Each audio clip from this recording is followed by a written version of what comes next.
The Wednesday, October 11th, 2017 special meeting of the Pasadena Area Community College District will now come to order. Roll call, please. Dr. Selvage? Here. Dr. Fellow? Mr. Osterling? Here. Ms. Brown? Here. Mr. Hilsman? Here. Mr. Martin? Ms. Wah? Here. Ms. Exian? Thank you. Are there any public comments on closed session agenda items? No public comments. Thank you. We have a need for a closed session. 1, Government Code 54957, Employee Discipline, Dismissal, Release, Confidential Employee. 2, Government Code Section 54957, Employee Discipline, Dismissal, Release, Notice of Unprofessional Conduct, 1 employee. 3, Government Code Section 54957, Evaluation of Employee, Superintendent, President. We will now adjourn for closed session.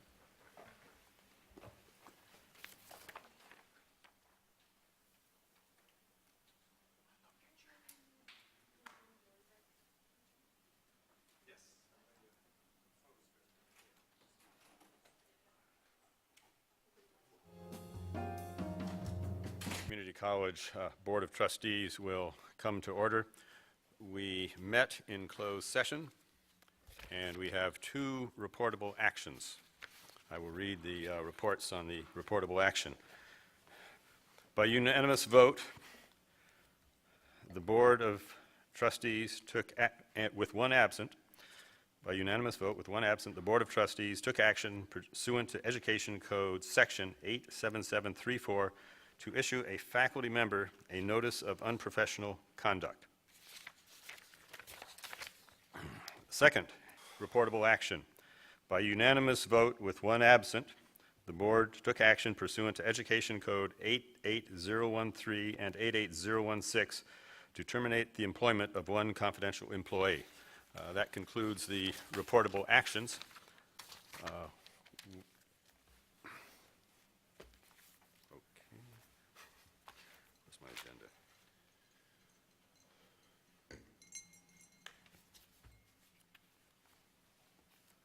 For my printed agenda. Yeah, okay.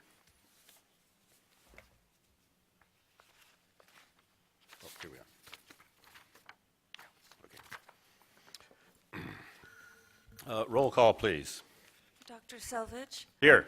Dr. Fellow? Mr. Osterling? Here. Ms. Brown? Here.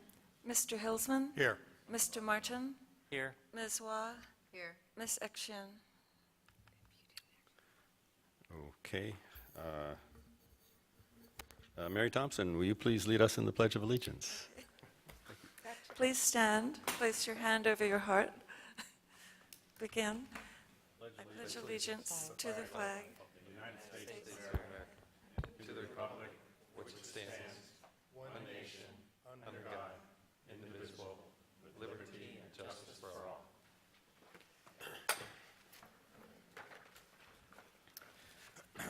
Trustee Osterling, are there any public comments on non-agenda items? No public comments. Thank you. We will now proceed to item D, presentation from presidential search firms. We have received 5 responses to our requests from various presidential search firms to assist us in the search for a new president for the college. Superintendent, President, excuse me. The way this will proceed, each one of the 5 firms will make a presentation. The firm will have 15 minutes to make their pitch. We've received written proposals already.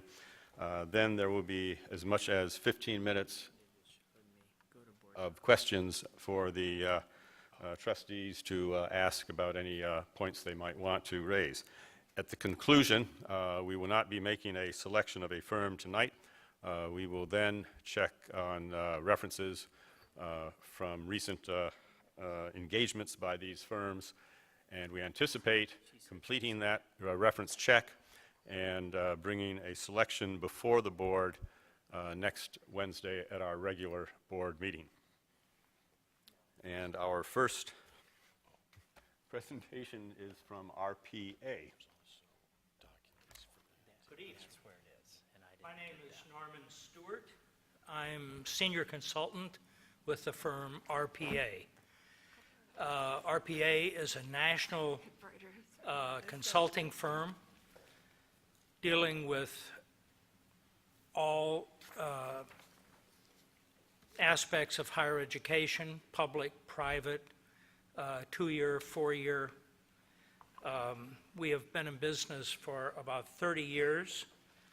We're a mid-sized firm.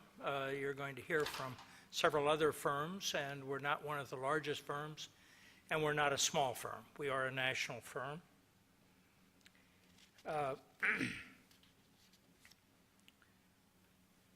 I'm a senior consultant with the firm. I've been with RPA since the year 2001.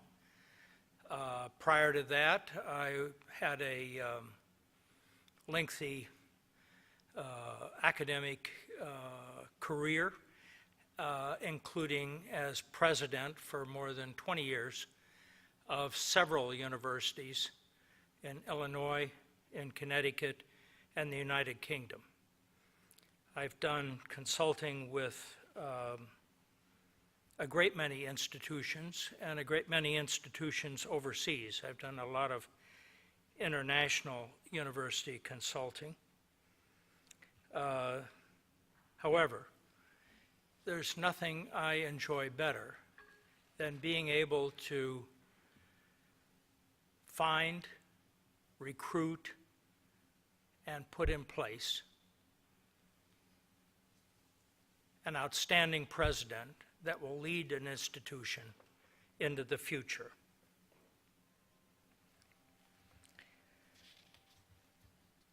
We have built a network that now consists of more than 200,000 names of people in higher education. Keeping that up to date, current, takes considerable resources on our part, but it's a network that is very important in the search business. We can reach out to a great many people depending upon the kind of institution that we're serving. I'll talk a bit more about how we will do that later on. The things that we offer.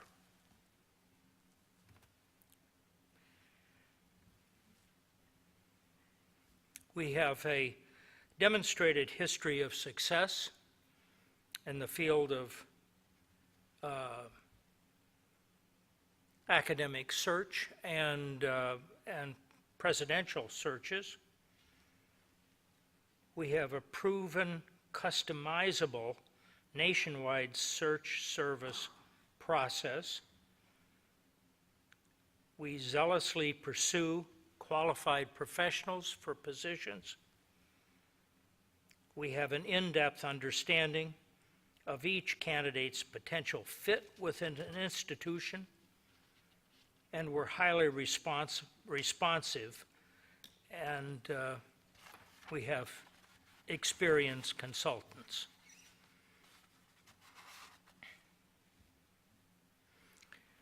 We will begin the search process by facilitating a partnership with your institution, hearing from many of your stakeholders and what the institution wants and needs for a leader in the future. I will spend time on this campus, several days, meeting with a variety of groups determined by you, faculty and staff, students, community leaders, and foundation, board, and others, to determine what we believe, what they believe, and they're telling us the institution needs for the future. We will also create a website where any individual connected with the college can go on that site and give us responses about the very thing that we meet with people about, what this institution needs in future leadership. We like to make this a very inclusive process so that everyone feels that they have a voice from the beginning in selecting a new president.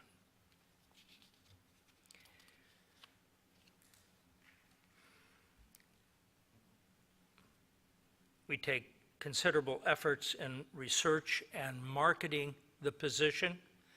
We use that 2,000 plus database that I mentioned to take a look at what this institution is looking for and the people that we have in our database. Let's say you would like to perhaps have someone who has been the president of another community college, or a senior academic officer, or perhaps someone in another field related to higher education. And we're able to reach out to thousands of people through email, letting them know of this position. So in addition to the advertisements that will bring in a number of people, we proactively search for people.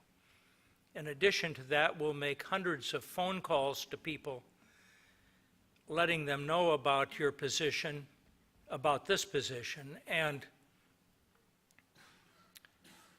asking if they have an interest or if they would like to nominate someone.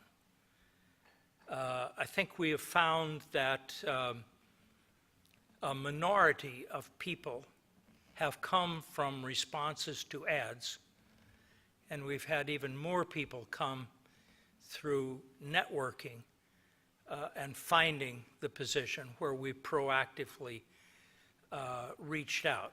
So we're not simply looking for the person who wants a job and needs a job and is looking and following the ads about jobs.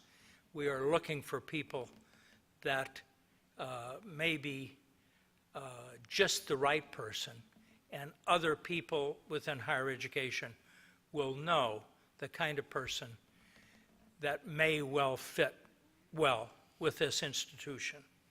This proactive approach, we've found, makes a great deal of difference in the breadth and the depth of the candidate pool. We make a conscious effort for inclusion, seeking a diverse pool of people. We have a good track record in recruiting ethnic minorities into candidate pools. I think in our proposal we've given you some statistics about that. And in addition to that, an outreach toward female candidates as well.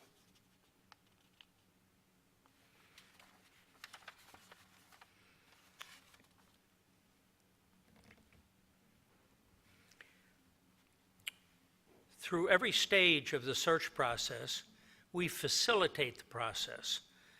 We don't control the process. We believe that the institution needs to remain in control, strongly recommending that you appoint a search committee, and we can talk, if we're selected, about what would be a good mix of people to comprise a search committee. But that search committee we will work with, and they will, in many cases, make the decisions about the individuals that come into the pool of candidates. We will facilitate that for them, because that is, I can tell you, quite a task. A position like this is likely to have a candidate pool that will extend to well over 100 people. And I don't know how large it's going to be, but that would be my guess. It would be a large candidate pool, a very large candidate pool. And for a search committee to go through each individual on that list, we make that as easy as possible. I don't mean simple, because it's not a simple process, but we assist in that process so that they can get through a great many people and their paperwork and make appropriate decisions to further certain candidates in the process. We qualify candidates and assist the search committee in evaluating those candidates. And finally, we are with the institution until the end, when candidates are, a certain number of candidates are brought to this board for a final decision about hiring. We will assist in closing the search, in doing any consulting, any mediation that needs to exist relative to the final decisions about a candidate and taking the position. Dr. Stewart, Yes. this is just a courtesy notice. You have 15 minutes for your presentation, and you have approximately 5 minutes remaining. Right. Thank you very much. Thank you. I mentioned our commitment to inclusion. That is extremely important to us. We're proactive in doing that. And we hope that this institution is also proactive in including people in this search process. We work to a strict search schedule. We've given you an example of a schedule. We don't know exactly what the schedule will be. That will be determined in conversation with you, but the schedule that we put in, it'll become a little bit more detailed than this, is an approximate schedule that might be appropriate, and we will definitely hold to that schedule. We find that holding ourselves and holding the search committee to the schedule means that we'll get to the end right on time. And I think that's quite an important element, because there are a lot of searches that just tend to go on and on. We make every effort that that doesn't happen. Our fee structure is that we charge 1/3 of the candidate's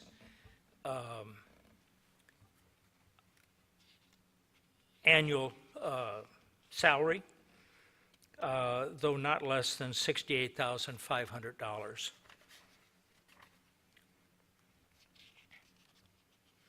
We also give you a guarantee that it's unlikely, but it occasionally happens, that at the end of the search, if the search is not successful, if this board does not select one of the candidates that the search committee brings forth for you, we will continue the search without any additional fee. And if for any reason that we should have foreseen in this search process, if the candidate would leave or you would choose the candidate to leave, I think this is a very unlikely thing, we will redo the search for you without fee. We take a team approach. There are 4 team members. I would be the senior consultant and work directly with you. There'll be a search manager in our office that will handle much of the paperwork. We have an information specialist dealing with the work with our database and sending things out to potential candidates, and an administrative assistant assigned to the search. With that, I'd like to thank you for this opportunity to make this presentation. We're very interested in this search. We'd very much like to do it. I'm sorry I haven't advanced this very well. I must say we're not used to presenting PowerPoints at this stage. And as you can tell, I haven't done a very good job. All of the things that I've said are in your proposal. I did not keep up with the PowerPoint. I'm sorry about that. But I'd like at this point to take any questions. The other consultants from the other firms were standing at the back as we were waiting for you, and they all asked me to please, if I would take all the hard questions first. So, so I'd be happy to answer any of your questions. Okay, yeah, thank you, Dr. Stewart. It's now an opportunity for each board member to ask any questions they may have. Trustee Wah. Yes, I have several questions. Since you're not a California search firm, many of us have heard through other conferences when we attend ACCT that California is unique. What do you know of the California requirements that the superintendents have to deal with that might be unique? And what do you know that might be about PCC's own characteristics and our own culture that you think might be unique as you recruit a candidate? We're familiar with it, and we've worked with some other institutions. We understand that that is significant in California at the present time, and that candidates need to have some strong knowledge of this. So, What are some of those things that you think are, what are some of those characteristics that you would be particularly recruiting for, knowing that they would be coming to California?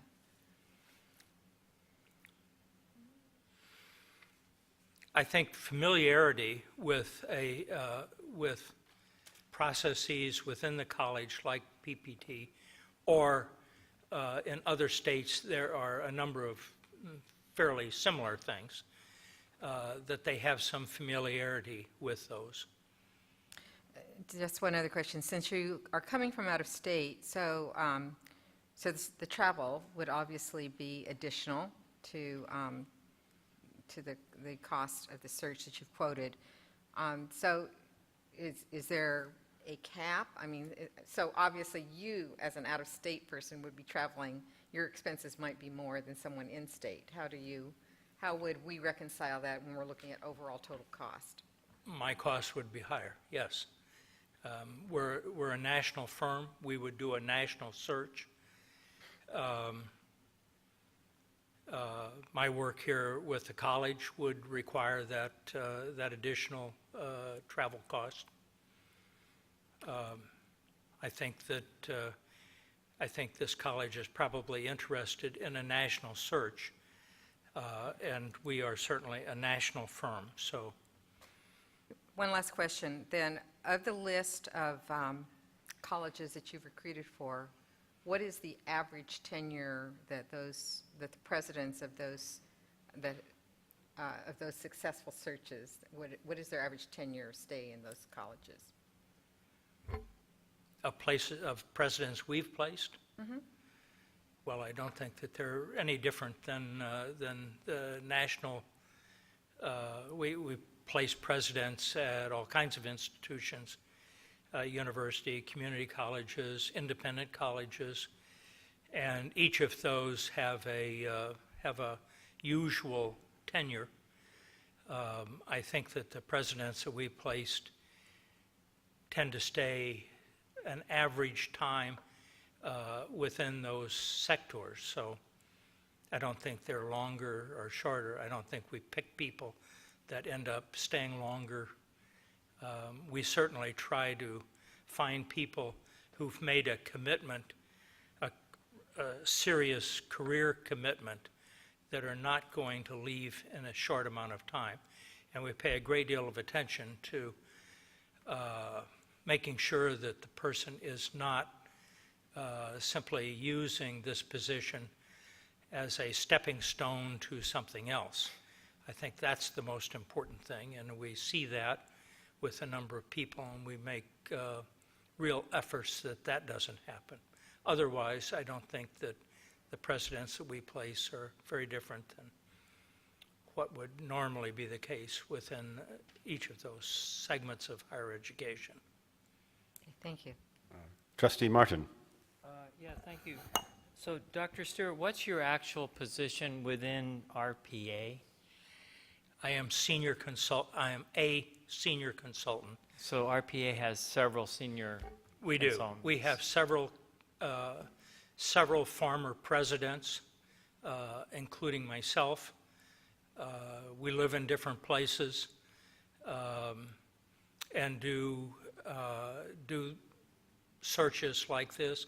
We also have some other senior consultants that have had other positions, like Vice President for Advancement, where their expertise is in fundraising. And when we're looking for a Vice President for Development or Advancement in colleges, they might take those searches.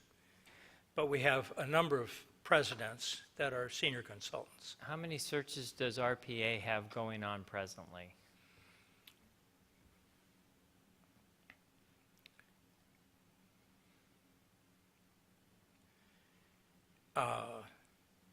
I'm not absolutely certain, but I think it's usually, and I think this has been a typical year, we may have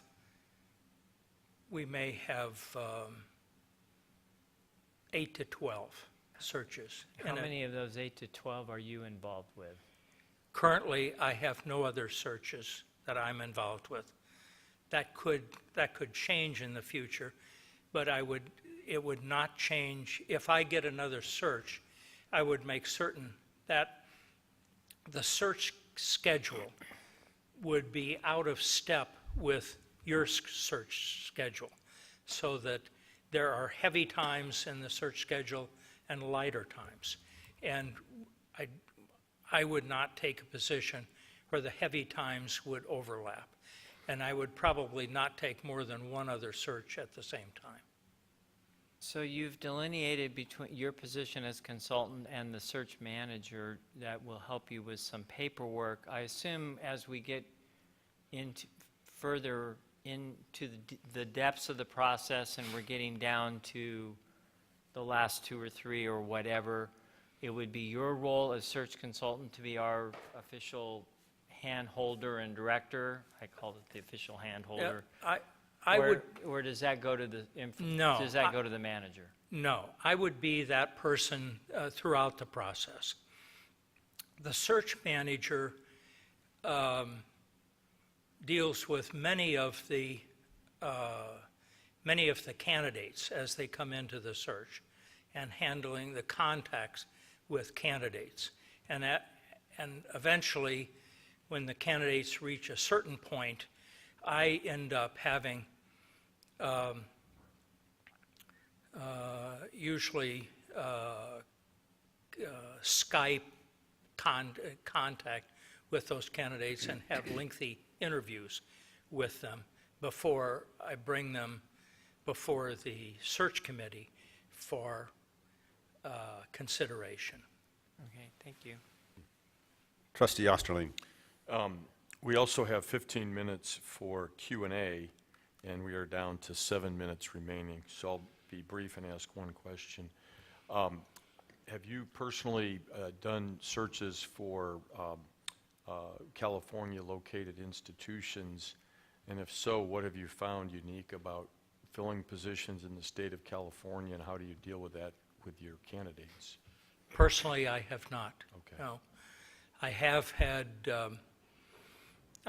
had searches in open records states, specifically Florida, which has a even We're familiar more with- stringent open records Right. law, and I must say, in Florida, I find it very difficult because human resource matters are not exempted from those Yeah, open records. That makes it challenging, right? Yeah, it is a challenge. And it's a challenge for candidates, because there are many candidates who say, you know, I'm not sure I want to put my name out there if I'm not certain that I'm going to be, have a good chance, and find that, that the person I'm working for now knows that I'm out looking. So Thank you.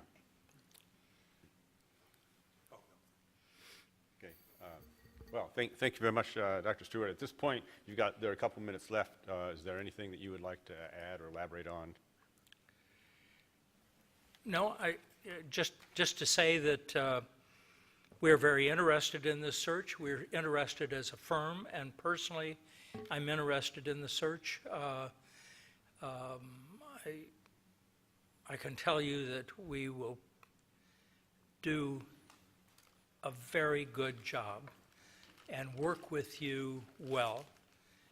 And we have had people, somebody asked me about other searches that we are doing, and we have had a number of clients, many clients, who've said at the end of the process, we felt that we were your only client at the time. We got that kind of personal, direct, convenient, open service. Great. Thank you very much, Dr. Stewart. Thank you. So this concludes the first interview, and the next interview will be PPL. Thank you. PPL. Okay. That for each of them, but I'm glad you did. It's fine. You gave it a different twist. You gave it a twist about finding once you get it on. But that's kind of what I'm saying. I want to know. PPL, you said? Yes, PPL.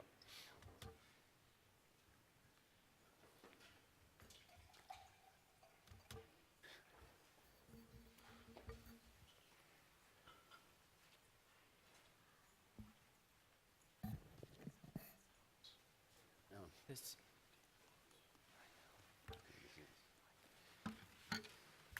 this is PPL.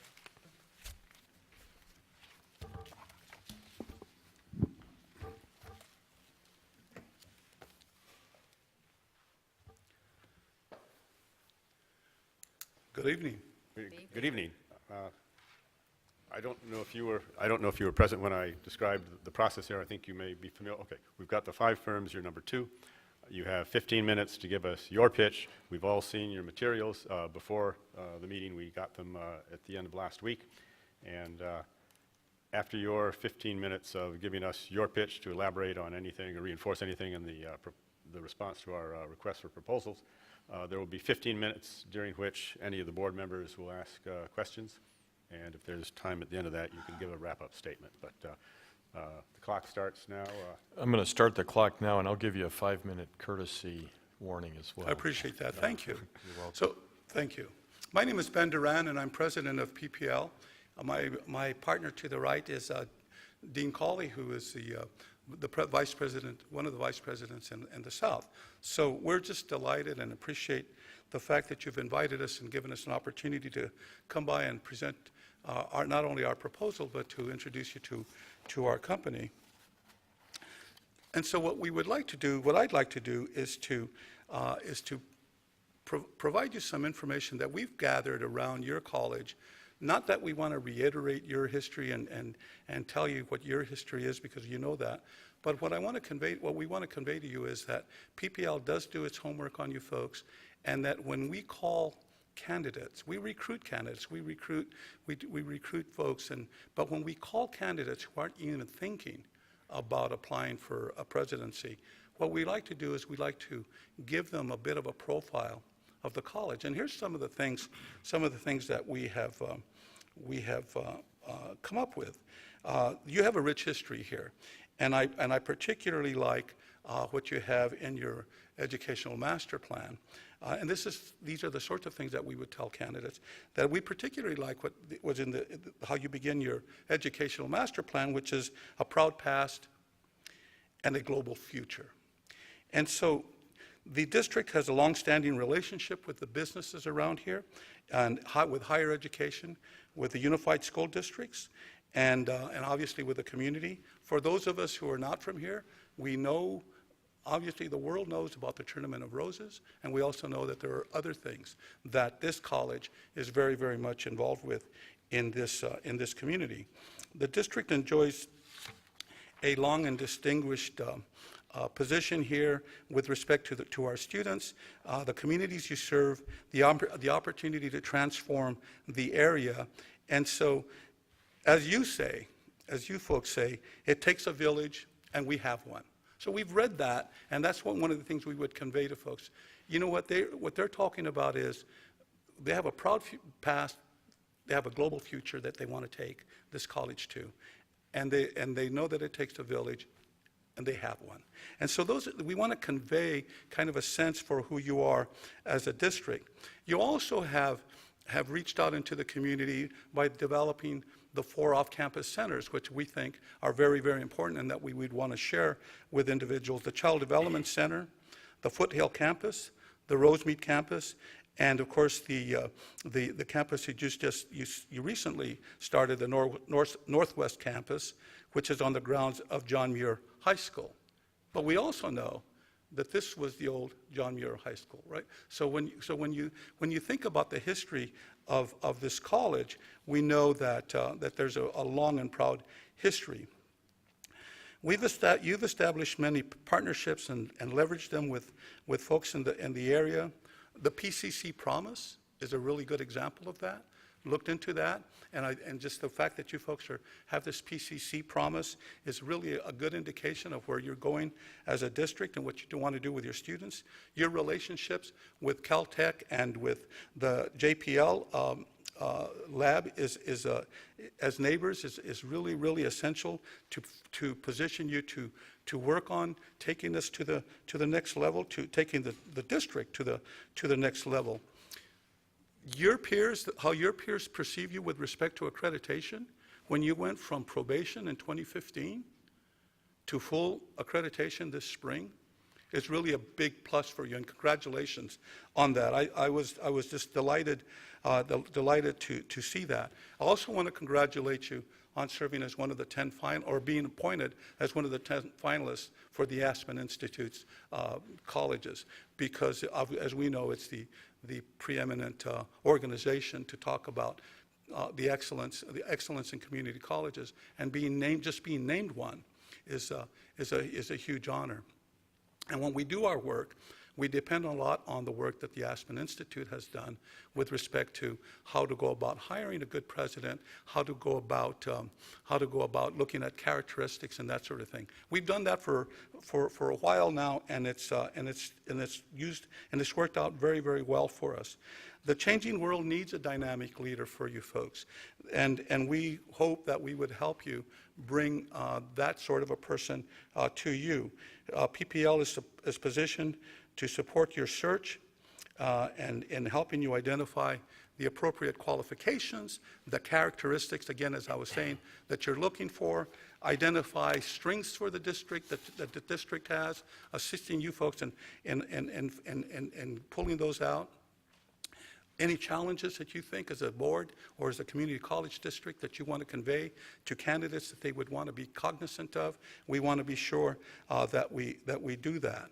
So our company's been around since 1978, and we've done searches, and you've seen in our proposal the searches that we've done, the references that we have. Obviously, we're not going to go through that all with you right now, but we are one of the few firms that provides 2 consultants, and we do that on purpose because we believe that it's important for us to be able to serve the district and not to have the district at the, worrying about the calendar of a consultant. So if we have 2 consultants, we can always be sure that things that come up for the district, timelines and that sort of thing, are going to be adhered to. Both of the consultants will continue to work with you. We don't outsource any of the work that we do. Dean and I will do all of the work that is related to the search if we are selected.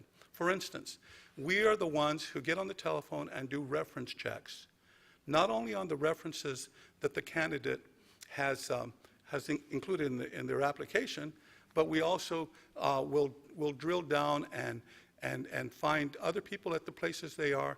We'll also drill down and go to places where they've been before.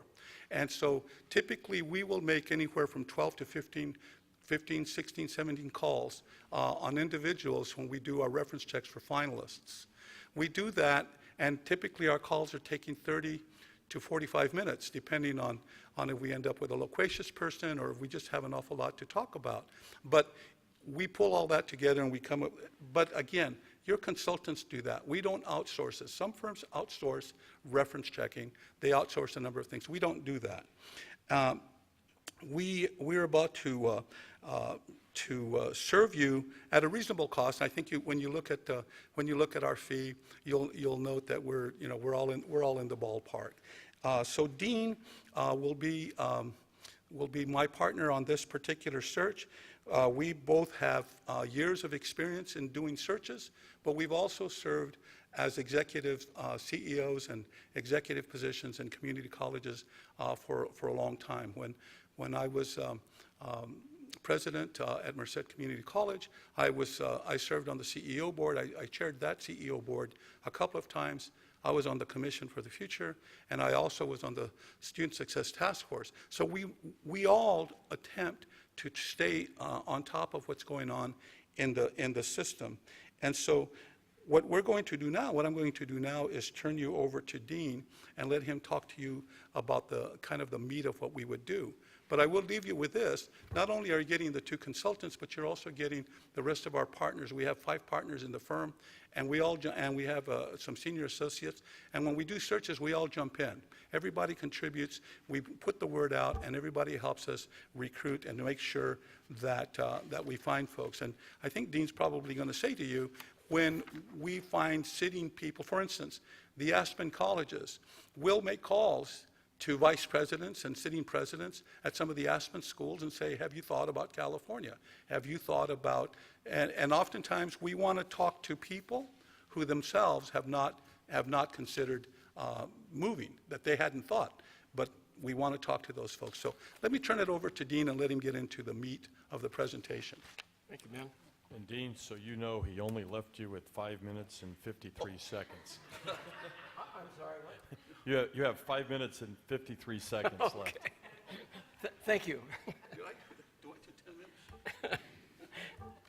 So my role here, as Ben has indicated, is to take you through some of the operational aspects of our work with you. I'm just going to highlight some of the items that are in the proposal, and I'm sure that you've had a chance to read through it already, but just want to make some specific remarks regarding that. So the first phase of the search that we address there is how you get started. And the way that you get started oftentimes has an awful lot to do with the way that you end. All right, and so there are some critical elements of the way that you get started that we think is important for you to think about. First is meaningful dialogue with your stakeholders. Starts out with you folks, all right, and engaging in a meaningful dialogue with us about several things. What are your expectations? What are you after? What are the kinds of things that you think are critical criteria for us to use? And then other stakeholders are represented in your screening committee. I believe you call it a screening committee. Your board policy calls for 7 community members to be represented there. So we are going to have those voices around the table dialoguing with us about what to look for, as well as the criteria that we'll use as we go through the search and selection process. The other thing that's very important to do as we get started, we found, is to make sure that you have a very clear charge from the board to the committee, being very specific about what your expectations are with regard to confidentiality, critical for people who are in sitting positions because their reputation at home sometimes is affected by the word getting out that they are pursuing jobs elsewhere. The role and responsibility that you are asking the board to take, making sure that they adhere to the timeline that you've set, that there's going to be active and meaningful participation, and that the screening committee understands that their role is to come to consensus regarding issues and candidates, rather than sitting there and thinking of only their constituent groups who has sent them there to be represented. Talking about your criteria as a central focus, it's very important that you communicate that to your committee. And then what are your expectations with respect to the group of finalists? Do you have a specific number in mind? Do you expect to have them come to you unranked or ranked? Being very careful about communication is very important. So, Phase B, talking about marketing and advertising. We use 3 primary tools, and it's not that unusual as you take a look at what's happening elsewhere.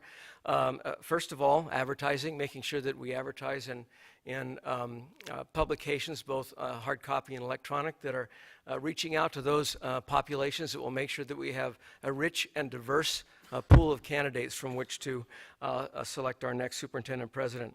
The search website is incredibly important now because it is a vehicle for you to present yourself to an interested candidate in such a way that was not possible before we began to use search websites.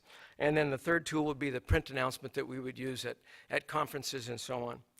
So you want to make sure that, as Ben said, that you have thoughtful statements about what are your strengths, what are your challenges, that you make sure you're clear about your qualifications as you advertise what you're looking for, and that you use that website to make sure that there's information there that would present you well. Next phase of the search is recruitment. We'll spend just a minute or two talking about that. Ben has already visited that issue with you. The only thing that I would add to that is that we've taken a careful approach to developing our database. And it is not just here in California. Yes, we serve California, but our reach is nationwide, as Ben said. Important to keep in mind. Once we get through with the email blasts that we do, then we follow up with phone contacts, direct contacts with people who are not only looking, but those who are sitting in their positions comfortably. And then we're there for you in terms of responding to confidential inquiries. Facilitating the committee process. We are there to support and guide. We are not there to direct. We have to keep in mind this is your search, this is not our search, but we are there to make sure that your processes are effective and expeditious and result in a successful appointment. We have all sorts of tools as well as, thank you, we have all sorts of tools as well as our experience that we will bring to the committee to make sure that your processes are grounded in that kind of experience. What kinds of things tend to work well, have we found? What kinds of things create pitfalls, either with respect to regulations or with respect to just communicating with each other about what we tend to do? Ben has talked an awful lot about background checks. There's no reason for me to talk about that further. And then finally, the selection and contract negotiations process. We will support your final selection as you choose to have us do so. It could include bringing sample interview questions for your interview, approaches that tend to work well with governing boards that are a bit different than that first level interview. We can bring you salary information if you wish, and we can also help support you and your attorney in contract negotiations. Thank you. Time's up. If we have extra time after the questions, you can finish up with anything. Thank you very much. You didn't complete. Thank you. Okay, at this point, we will take the next 15 minutes. Trustee Wah is first. Trustee Hoyt Hilsman is second. Yes. So I just, do you have, I didn't see in your proposal, what happens if your first round of searches is unsuccessful? Do you go back and is there additional costs? And then is there a limit on the number of finalists? Is there a different cost if we have 6 finalists versus 2 finalists? Okay, thank you. Good questions.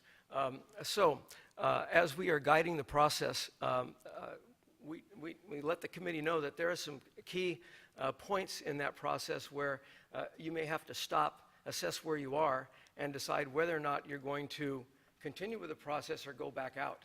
All right? You don't want to get all the way to the end and then decide to go back out if you can keep from it.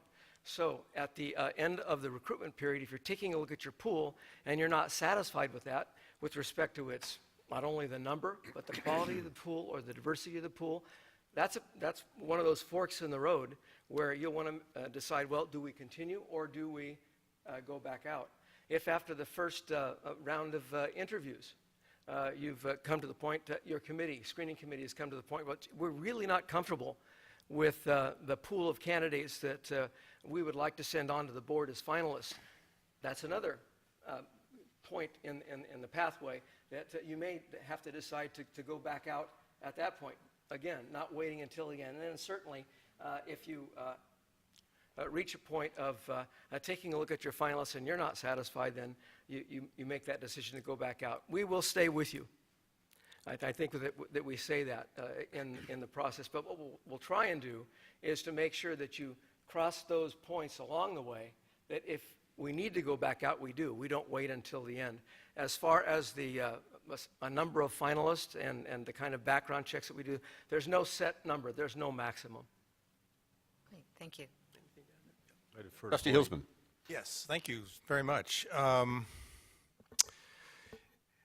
Pasadena we're very proud of Pasadena and has a lot of things going for it. Our mayor often says that in most towns, people will go to work, come home, watch TV. In Pasadena, they go to work, come home, and go to a community meeting. And so I think that the community outreach is going to be a very important process, part of this process. And I know that there's going to be a lot of interest in the search in the community. So I just wanted to let you know that I think that that's going to be an important component for us to get all the stakeholders, including the ones off campus, as part of this. Yeah, and we appreciate, actually, we met one of your constituents this evening who came up and talked to us and was talking about the search and how important it was for the community to get involved. And so, absolutely, we would involve the community any way you would like, whether it's going to be a forum that you would like us to hold, if you're going to be holding forums, however it is that you want us to bring in the community. And of course, you'll have them also on the selection committee, right? And then when, I'm assuming some districts have open forums after, for the finalists and invite the entire community and put it on both electronically and in person. So all of those sorts of things I think are essential, especially for a place with a proud history like Pasadena. Great. And then my other question was, we talk about nationwide searches, but I just wonder, how realistic is that? I mean, it's difficult. Even within California, Pasadena's, it's a high-cost area. It's I just wanted to get your perspective on nationwide search versus how's that going to affect that pool of candidates? I'll give you my thoughts, and then Dean can give you his thoughts, because we don't always say the same things. But, excuse me, when we go out and do searches, and as I tell you, when we call these folks, we make them really aware of this place and of this place or the other place, whatever it is that we're working on. And people are cognizant of the cost of living, of where they're going. And let's face it, you've been touched by the finger of God. I mean, this is a wonderful place, and it is a peach. It's one of the places. It's one of the places that people would want to come to, right? And so, the candidates who are going to apply thoughtfully, who have done their homework, will be cognizant of that. And so, for us, all the searches that we've done, it is not unusual to have 20-30% of the candidates literally be from out of state. California is a place a lot of people are trying to get to. Anything you would add?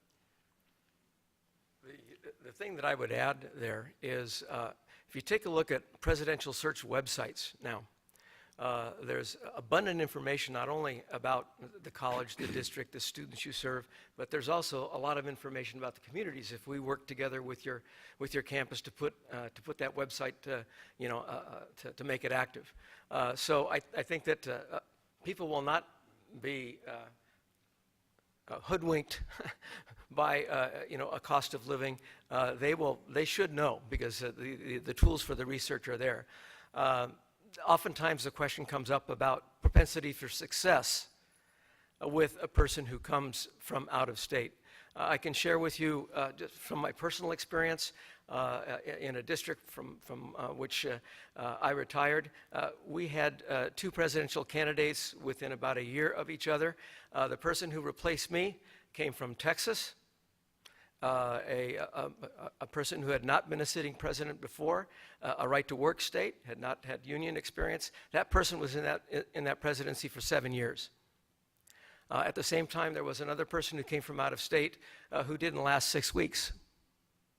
Okay? It really depends upon the person and how that person rides that learning curve. So we have to do a good job with the reference checks to see, are we talking with a person who will be able to be adaptable to a new environment? And let me just add, and as Dean was talking about the website, one of the things that we try to do is we try to get links to your Chamber of Commerce, to different places, to the K-12 districts, but also to the Realty Association, so they can literally find out what it would cost to come and live here and that sort of thing. So we want to make sure that people have done their homework, that they're applying because they really want to come here and they know what they're going to be doing or getting into when they get here. Trustee Osterling. I defer to Trustee Brown. You're welcome. So I just had a question regarding, you guys have been in business for, what? Quite a while, right? Since 78. Yeah. I am just curious. Yeah, I mean, I am a little curious and your company's record on recruiting a diverse pool. Do you have anything in particular that you do to present a diverse group to us? we actually recruit, we go to some of the national diversity sites, Latino sites, African American sites, Pacific Islander sites, and we make sure that we go there. We also go to university sites, career center sites, and we plug them there. And we typically will make sure that in the qualifications and in the profile that the district puts out, that there is a good sense from the reader that the district is looking for a broad and diverse pool. So we have a good record of diversity. When we look at the number of folks who apply in the pools, we felt very comfortable about it. We also will go out of our way, as we've indicated, to call and to identify folks from different ethnic groups who might be ready to go. And there are organizations that we work with here in California. There's an organization of Latino up-and-comers. Actually, Los Angeles City College runs an academy that has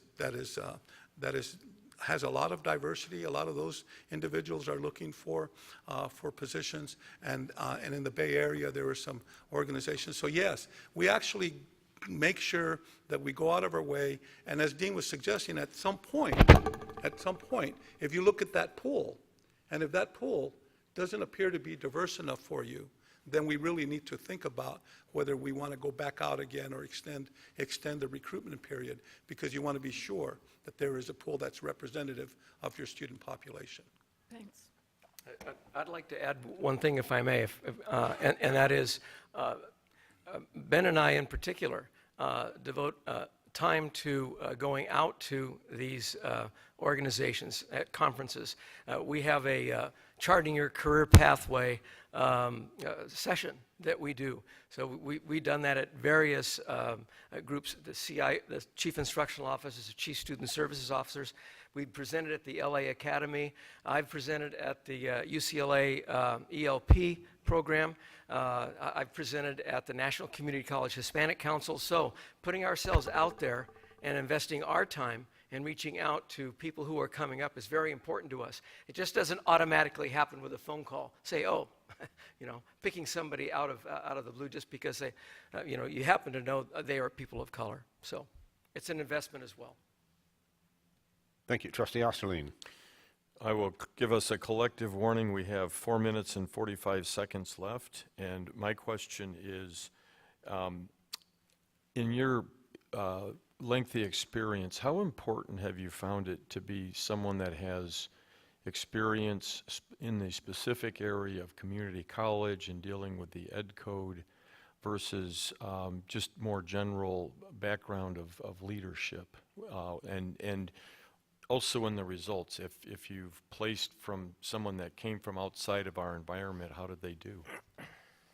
Go ahead, and then I'll jump in. I think that I might have begun to answer that question with addressing people from out of state who, let's say, may come, they don't know our ed code. They may not be familiar with shared governance or collegial consultation as we know it here, AB 1725, and also collective bargaining environment. That may be new to them.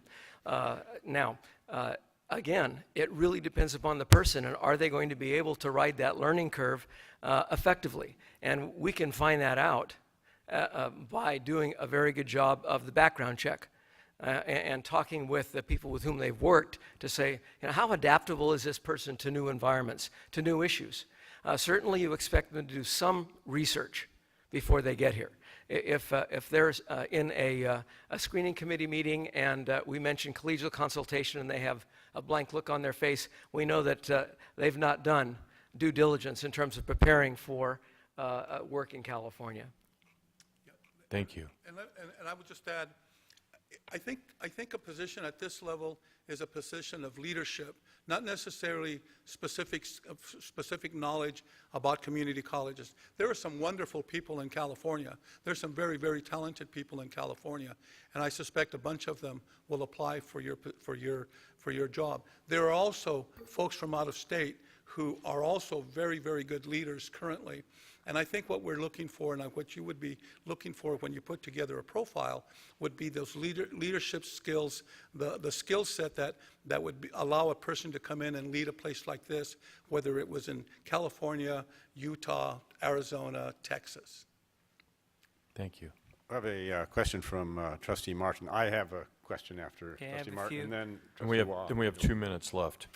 When we need get to be down to the very end and we're down to the last 2 or 3 and you're guiding us, which one of the two of you is in the closed session with us as we're wrangling through that? I'm just curious. We Do you know? typically are both in. I mean, You both typically, I would be mean, there. if we're both here, Okay. we would both join you.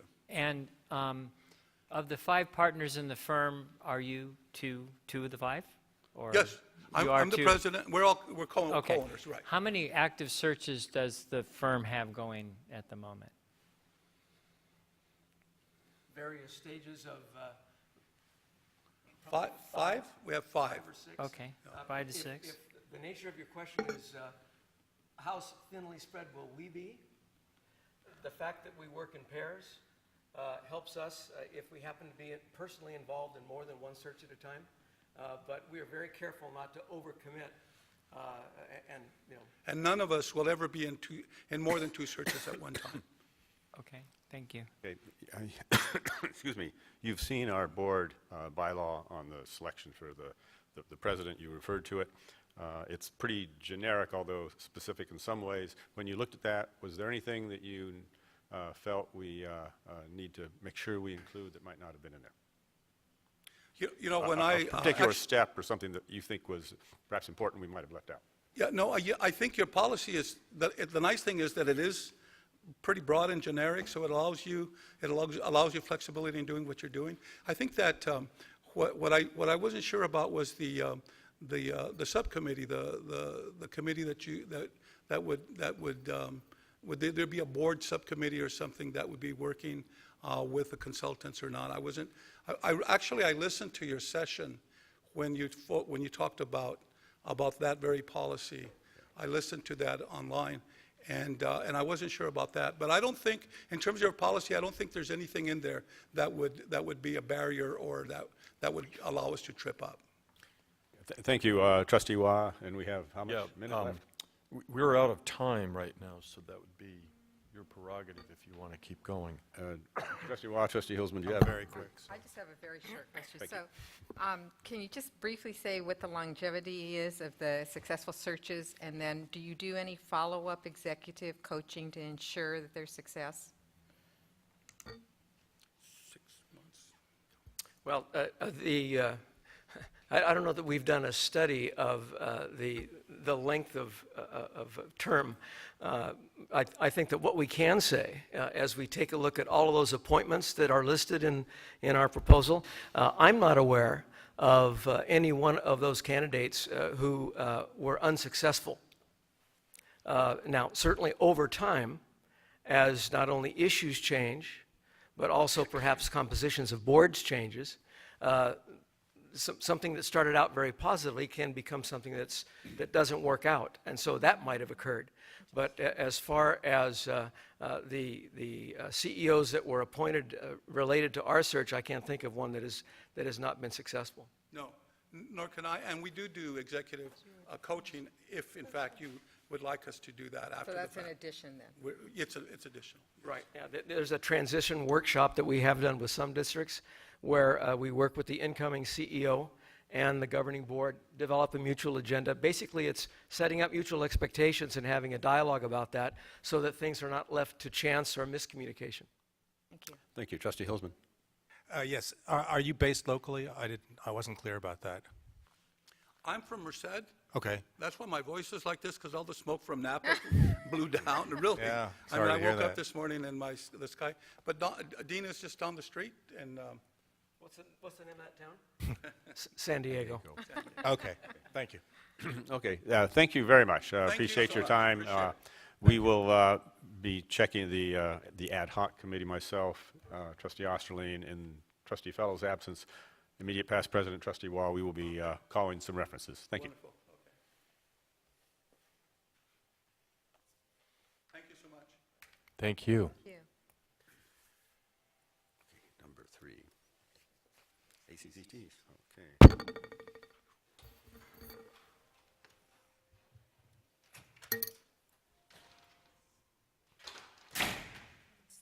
Last year, 4 years ago, last year. Who's next?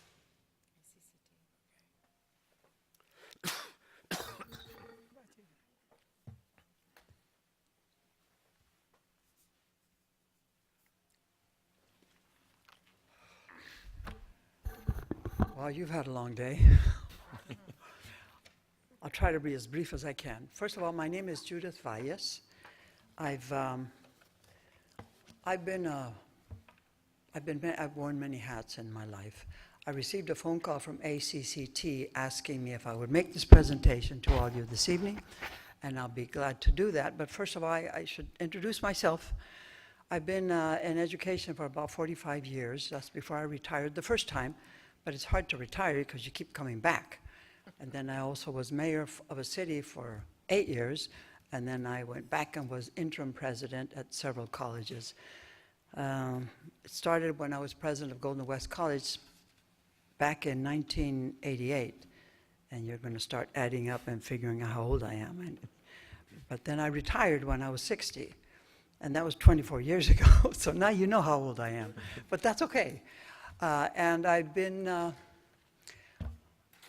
I'm glad to be here to present to all of you. So I have been a president, I've been a vice president, I've been a trustee. I also did that, so I also know what you are faced with in selecting a search consultant for this. I know that you all received a handout from ACCT, and I guess it's not up, oh, there I am. The Association for Community College Trustees. I think it's probably the oldest firm that does searches nationally. When I first retired, I worked as a consultant for ACCT. That was many years ago. That was before I became mayor. And lately, I've called ACCT and different people. I said, okay, I'm getting antsy again. I need to be doing something. And so they asked me to come and make this presentation to all of you. ACCT, again, I say, has been doing searches nationally for many years, and some of you probably go to their conferences and attend their workshops. They certainly understand the Brown Act and the participatory governance in California, and it maintains a nationwide network of higher education leaders for outreach. And it does have a commitment for recruitment of outstanding candidates. It has completed searches in California. The most recent ones were the Chancellor for the California Community Colleges, also the Long Beach City College, Superintendent President. Do you all have these, so I don't have to read these? Yeah. Do you have these? Yes. Okay, well then I won't read them. But you'll see that ACCT has a lot of experience in searches in California and nationally. So I won't read all of that to you. I think one of the best things that I learned from ACCT when I was a search consultant was that meeting with the community and with the different stakeholders within the college, I'm talking about the community members, students, faculty, administrators, classified staff is very important to meet with them and ask them what are the qualities that they are looking for in a president. It's important to hear from all of them as we compile the profile of the person that we're looking for. I say that very important because transparency, as you know, is very important, not only to the college community, but to the community at large. And I think keeping them informed and keeping them involved as we proceed with this process. Once we develop the profile, we meet with all of them again, and then we share it with them and to find out, is this exactly the person that you're needing? Of course, included in that would be the challenges that community colleges are facing. And we're facing many, especially with proprietary colleges just kind of taking off and costing a fortune for our young people. We need to get the word out about what community colleges can do. And that certainly is something that I personally believe in, and I will work to accomplish that with all the stakeholders. You also have a copy of the Chancellor President searches that have been done nationwide. I won't read the list. You've got Texas, Arizona, New York, Louisiana, Oklahoma, and that's just a few of them. And of course, the core values, you have that list also. Student success, I was just having a conversation with one of the presenters that unfortunately, when people become administrators or presidents, the title goes to their head and they forget why they're there. They're there for the students. And what I've done in the past when I was a search consultant, I would always contact whoever the successful president was in one of my searches to make sure that they're still on target and remember why they're there. We're here for the students. And so I follow up with them. And I'm just sharing that with you because that's what I've done in the past, and I certainly would continue to do that because I think it's so important to remind people, why did you decide to do this? And remind them why and ask them what it is that they're doing. Because it's not just the students on the campus. You also represent the college in the community. And it's important for that president to be involved in the community so that they can feel a part of it. That's why we're called, here at City College, but a community college is that. It works with the community. And it also certainly helps all of you as elected trustees because you have to be elected, right? And it's good to communicate with the community and remind them why you're here. And as a consultant, once whatever the candidate is and is successful, I always follow up with them during the first year just to remind them. You also have a copy of the search process that ACCT does. It's a traditional search, and of course it follows the district policy on the search process. So it would be incumbent upon your consultant to be familiar with your policy and to follow that.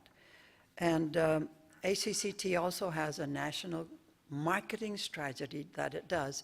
And this year, or the past few years, I haven't been with ACCT for a while, but I'm back in the game, that it compiles all the applications and their resumes instead of putting them at the personnel office at the college, which sometimes creates a problem for the search committee to read all the resumes and the applications, because you have to schedule a time for them to read them and then make sure that they're in a secure spot so that the confidentiality is maintained. What ACCT does, it maintains all the files in Washington, and they are accessible to every search committee member, so they can do the searches or the evaluations in the comfort of their home and their computers. They submit their evaluations to ACCT in Washington, and then we compile all the information, and we provide the search committee then with the finalists. And I think that helps a great deal, because I remember one of the problems that we had at one of the colleges several years ago was to find a time when the search committee member could come to the office, personnel office, and have access to the personnel files, because they had to be under lock and key. Of course, it had to coincide with the work of the personnel office and the time that the community member, in some cases, could come to the campus and read these. This would avoid all of that and make it much easier for the candidate evaluation and the screening process. We try to serve you in every way. I don't have to read all of this. You have it all. I just wanted to share with you what we do. We have a good reputation nationally and certainly in California. What's interesting is that when I started with ACCT many years ago, when I retired the first time, I did travel throughout the country and did searches in many states. And everybody has a different set. But we always followed through, at least I always did, with whoever was selected. If you all want to ask me any questions, please do so, because you have all this. I'm not going to read it all to you. Does anybody have any questions that you'd like to ask me? Yes, well, we'll have Trustee Osterling, 15 minutes now, or do we have a little more? So, yeah, we'll set up 15 minutes for Q&A. Okay. Yeah. Thank you. Trustee Brown.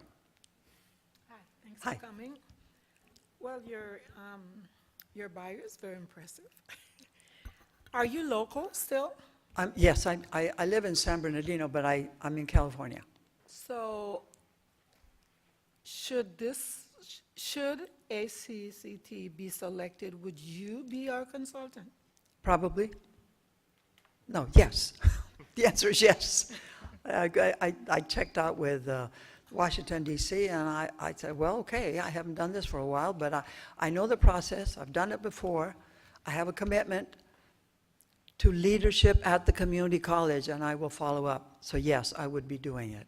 Okay, so my other question is, would you be the only person, or would you have someone else with you? I would be the lead person, and there would be 4 others, and most of them would be based in Washington, D.C., and probably send one person to assist. Thanks. Yeah, but I would be the lead. Thank you. I've done it enough times. Thank you. Thank you. Trustee Wah. Couple questions. So, Yeah. have you personally done searches, or is this your first search then? No, I personally have done searches. And I've done some in New Mexico. I've done some in Arizona, in the Washington State, California. This was some time ago when I first retired in when was it? So It was a long time ago. So since you're in a nearby region to us, As you recruit a good candidate for us, what do you find is that you would present as being unique about PCC to help recruit a good candidate? What was your question again? As you're recruiting potential candidates for this position, what do you find that you would present as being unique about PCC that people would want to come here? What do you find to be Oh, unique? about PCC? Well, I'll tell you what I loved about it since I've been on your campus pretty much all day, the diversity of it. And it has certainly many challenges, but that's also the beauty of it, the diversity of it, and certainly all the programs that it offers. The location is ideal. Pasadena has a great reputation. It's an old city, but it maintained its uniqueness and historical in California as one of the historical cities. What I loved about Pasadena City, and of course the college is in it, is that it didn't go into the big fancy malls. It kept its historic streets. I think it's a great place to work. So as you know, that in California, many of our chancellors and our superintendents find that they operate under different rules and regulations than other states. So how would you, if you're doing nationwide searches, how would you make sure that whoever you're recruiting is well prepared? Well, if a person is interested in being a president superintendent, they need to do their homework and be prepared. And they have to have a commitment to what a college, what a city college or a community college stands for. I would do my best to, but I'll be honest with you. If I don't think the candidate has the passion and the heart to be an educator, I probably won't work very hard in recruiting them. And I'm being very honest. When one does searches, I've learned, because you ask people to nominate people, you ask people from the community, you ask faculty members, you ask your administrators, you ask students, you ask faculty, is there anyone that you would recommend that you think you would like and would be a good fit? They usually give you names. And then as the recruiter, I would meet with them and ask them if they would be interested, and then and find out more about them. I don't know if I'm answering your question, but maybe I'm going about it the wrong way, but that's what I would do. May I ask one more question? So you have in your proposal that you will help bring to the table let's see, 3 finalists. What happens if we have more than 3 finalists who are very well qualified? How would you handle it? That's happened too. That has happened too. Sometimes the search committee, maybe they've got 5 outstanding candidates that they would love any one of them would work. And if that's the case, well then, unless you all have a different direction and you only want 3. So it all depends on the direction that the board gives us. There's no additional cost then for beyond the 3? No, Okay. no. Well, there hasn't been in the past, and I Okay. don't imagine there would be any. Thank you. The next question may well be the most difficult and challenging because it's coming from our student trustee. Oh, okay, there's, Good evening. Thank you for your presentation.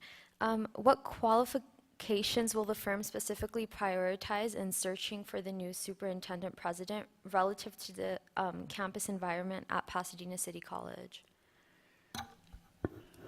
would you repeat your question, please? I Yes. think I understand what you said, but So what qualifications will the firm prioritize looking for the superintendent president relative to the campus environment? okay. I think I've kind of answered that. The qualifications that person needs is to recognize what the purpose of that president is, and it's got to be the student success. And also the value of diversity, how much it contributes, and which is what we need to focus on. And this campus is certainly representative of that. I saw that walking around, and I said, wow, this, if I were younger again, I'd say, I'll go for this job. But since I retired so many times, I don't think I could. But at any rate, that's the qualification that I personally look for. It's got to be a passion. It's got to be a commitment to the success of the students and also valuing diversity and making it a priority, and also representing it to the community. Those are the qualifications that I would look for. Okay, thank you. You're welcome. How We much have time about do eight left, We have Trustee about Osterling? 8 minutes left. Okay. Any additional questions? Oh, okay, well, thank you very much, Ms. Velez. Valles. Excuse me? But that's okay, yeah. Valles. You can call me whatever you want, it's fine. Pardon. Pardon anymore. Thank you very much. And you guys have a, Right, we are going to be, the ad hoc committee, myself, clerk, Trustee Osterling, and in the absence of Trustee Fellow, immediate past president, Trustee Wah, the three of us will be calling some references following up this, and we are tentatively scheduled to make a decision at our next meeting. You Okay. do not need to come and, well, when you talked about references, I neglected to point one thing out, a very important factor. The reference checks are very, very important. What I have learned in my past searches, sometimes people will give you a glowing reference, and that's because they want to get rid of somebody. I mean, that's a terrible thing to say, but that does happen. You know, just glowing, oh, he's wonderful, he's this, and he's believes in shared governance. Of course, the faculty like to hear that. And it's just wonderful. And then when you do your background search, when you actually visit the facility, look at the newspaper articles that have been written, talk to the students that are there. That's the kind of background searches that I'm used to doing. That gives you the real truth. The person selected has got to be focused on student success and the community. And those proprietary schools are kicking colleges in the butt. We've got to take them over. We've got to be more accessible to them, because it's costing our kids a fortune to go to those proprietary colleges. Is there any more questions? Do we have any more? oh, thank you very much. Well, thank you. It's been a pleasure meeting all of you, and good luck. No, sorry. Okay. Right, thank you. I'm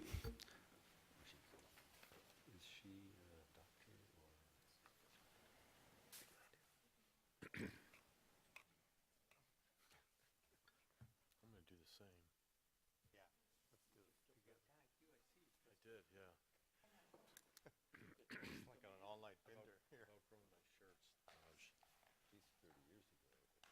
Lady before, too. The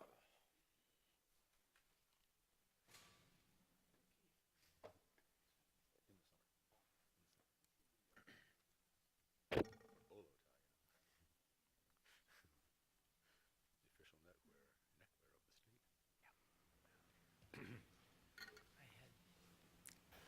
Okay, Dr. Conrad, I assume.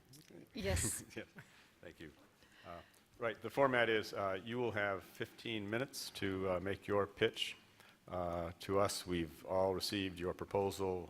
We received it last week, and we've reviewed them. Excuse me.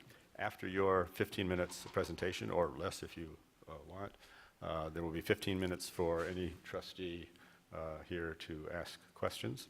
And at the conclusion, if there's any time left over, you can make a final comment. At the conclusion of tonight's board meeting, we will not be making a selection. We will be then checking some references. The ad hoc committee, myself, Trustee Osterling, and Trustee Wah will be doing some telephone reference checks. So that's the format and how we're doing it at this point. Okay, Thank you. great, thank you. Members of the Board of Trustees, thank you, even at this late hour, for staying. And I appreciate this opportunity to tell you about what we do at Community College Search Services. My name is Eva Conrad. I worked in California community colleges my whole life, 35 years in colleges, about half as faculty and half in administration. Finishing my career as president at Moore Park College, which is in Ventura County, for the last 6 years of my career. Since retirement, I have done a lot of consulting, working on searches, executive level searches, and working with colleges on issues related to accreditation. Community College Search Services began in 1995, established by Dr. Al Fernandez, who was the Chancellor of the Coast District, as well as the Ventura County Community College District. The firm has completed about 190 searches. Most recently, the searches at this level that we've completed were the North Orange County Community College District Chancellor position, the Santa Barbara City College Superintendent President position, the Yosemite Community College District Chancellor position, and the Superintendent President at Southwestern Colleges. Those are the most recent at this level. We have 8 search consultants in our firm, and we really function on a team approach. All 8 search consultants are former college presidents or chancellors, and they will all be involved if we are granted this contract. They will all be involved in the recruitment phase for the Pasadena City College Superintendent President position.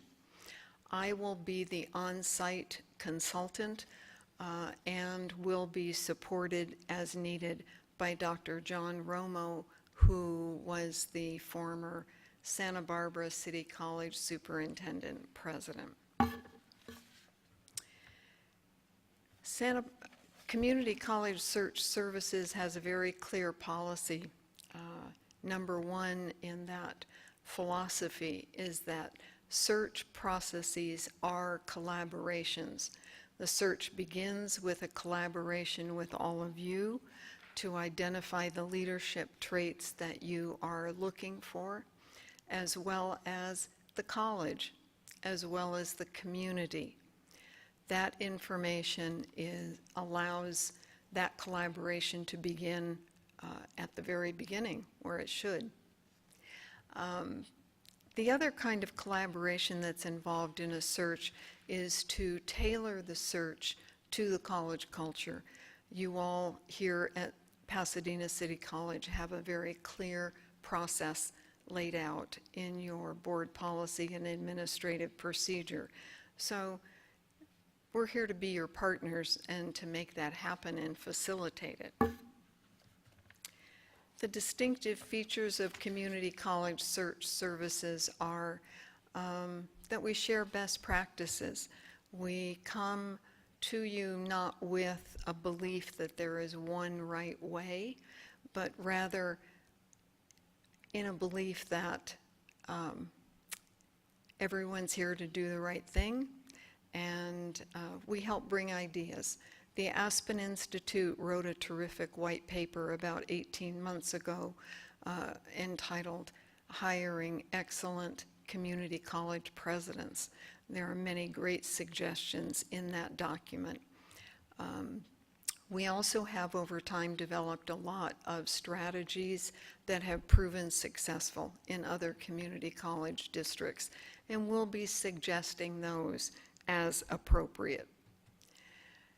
We really take a team approach within our firm and with you all, and teams require frequent communication.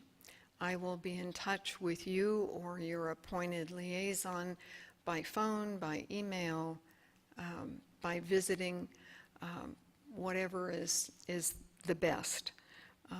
We do state and national recruitment, of course, and partner with you. And we're a local firm. We're housed in Ventura County, so we are really right down the road, basically.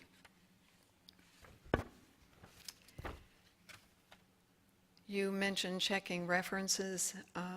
You will find when you do that, the Community College Search Services has a very strong reputation in the state. We've developed a number of strategies to attract a pool of diverse applicants.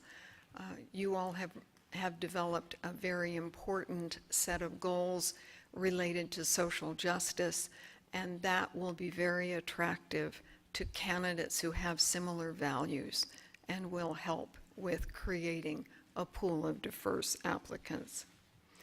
We also make sure, in collaboration with Human Resources, that ads in publications directed toward women and minority groups are included in the advertising campaign. We contact minority CEOs to seek nominations from them, and we mentor potential candidates.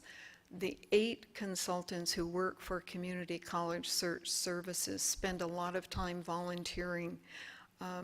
Most recently, several of us helped out at Moorpark College and College of the Canyons and the LA Community College District with some leadership training that they were doing. We also do the same at state conferences. We conduct mock interviews to help people understand interview skills. We hold sessions to review resumes. We present papers. All of these activities help us stay connected with the administrators who are preparing themselves to be the next generation of leaders in California community colleges. We do that often. Community College Search Services will, of course, one of our services is marketing. We work with you to develop the position announcement and other marketing materials, or with your designated liaison. We advise HR on the content and placement of ads. For recruitment, once we have a good position announcement, we begin using the state and national databases to reach out to people who are likely applicants for this position, as well as using statewide listservs and other resources. We ask for nominations as well as applications, and I am very quick and personal in following up on any nominations. We also have a Community College Search Services database of people we have encountered or know of through mentoring.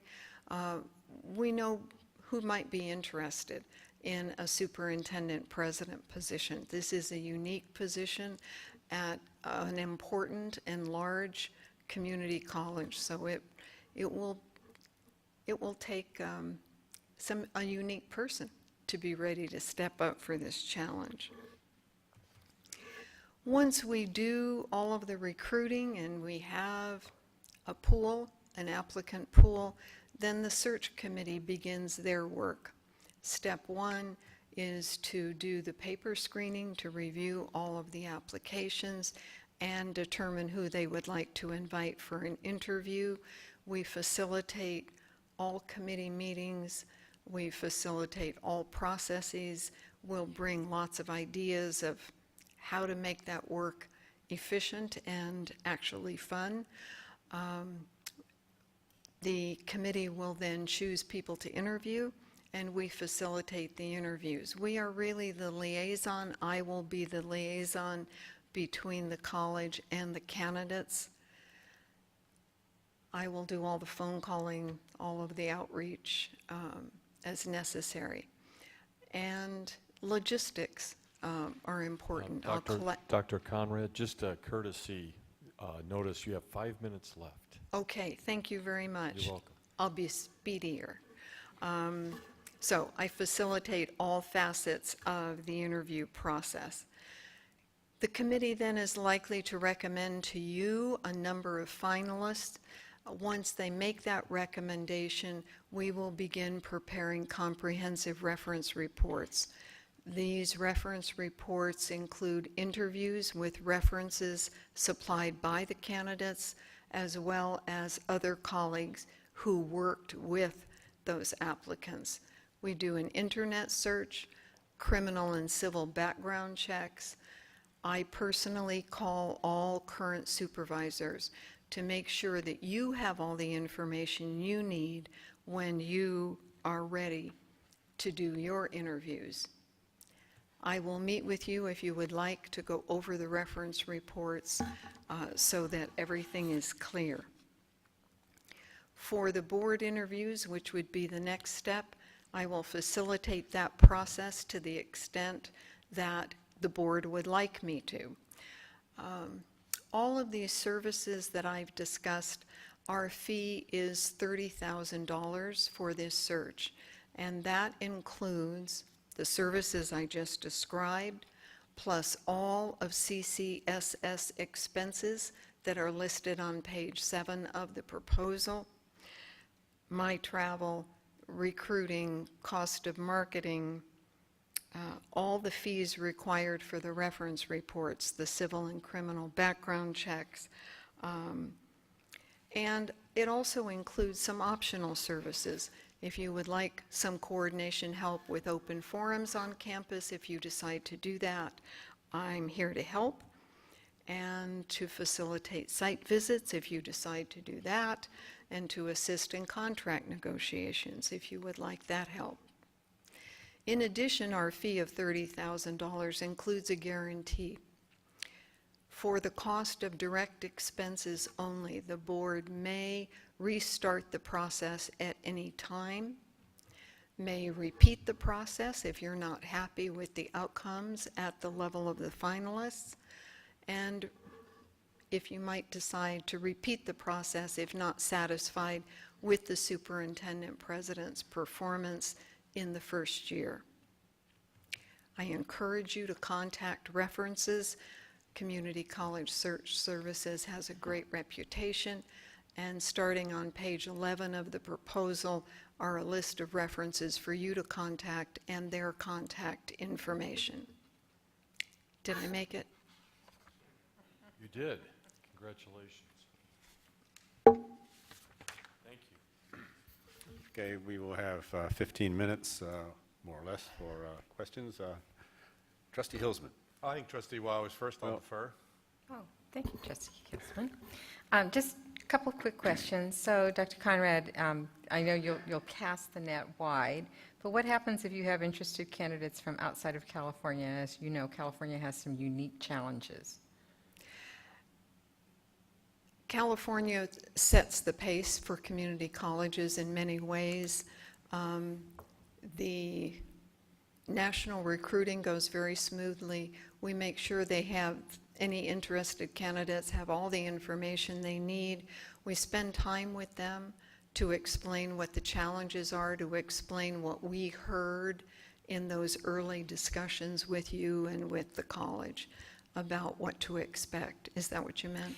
Yes, and since you have a sort of a first-year guarantee, do you do executive coaching then as a follow-up to ensure success?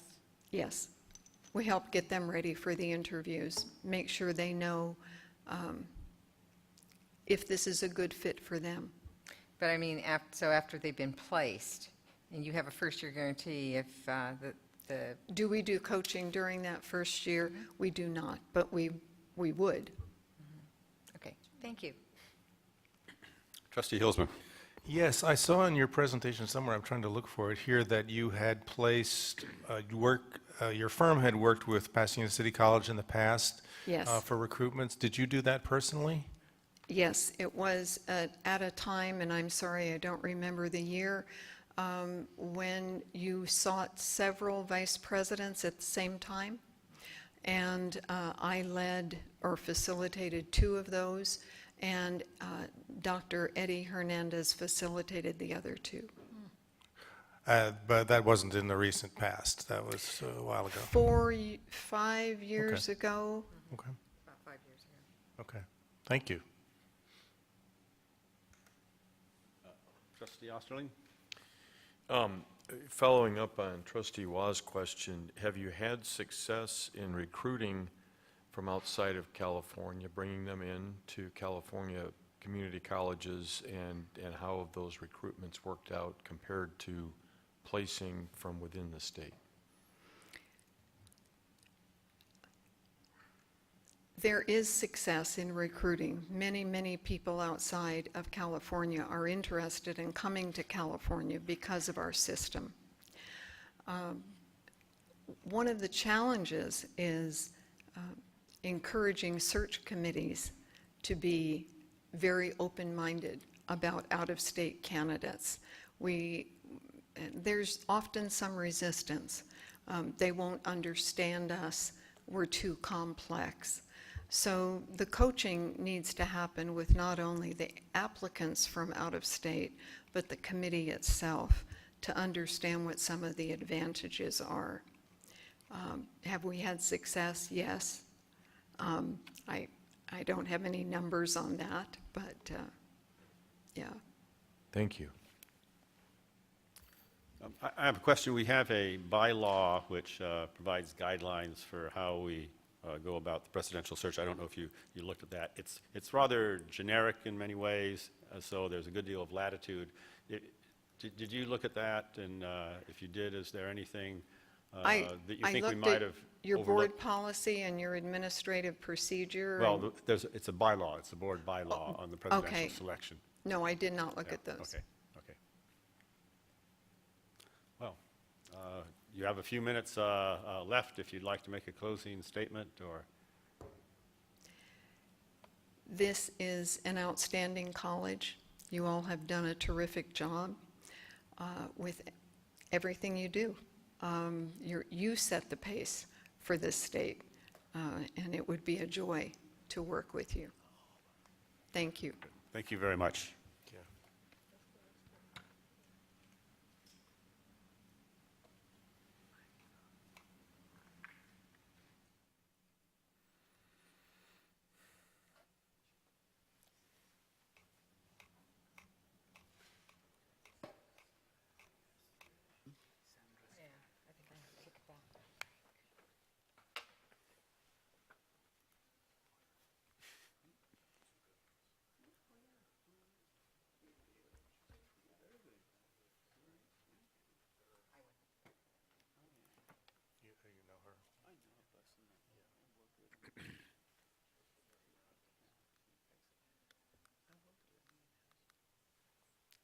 Conrad?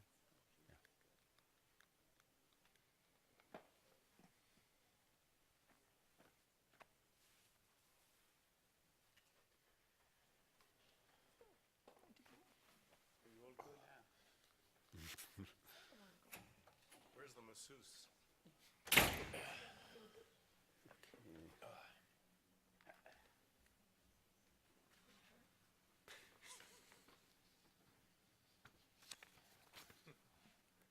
She's a PhD. Yeah.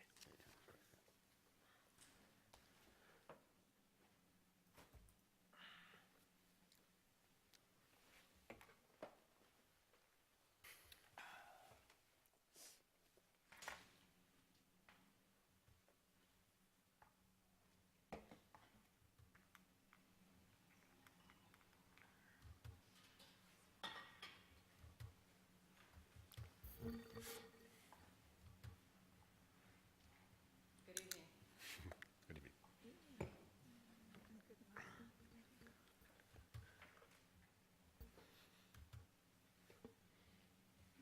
Are we going to wait for Linda? Yeah. Okay. We're going to wait until Trustee Wah returns.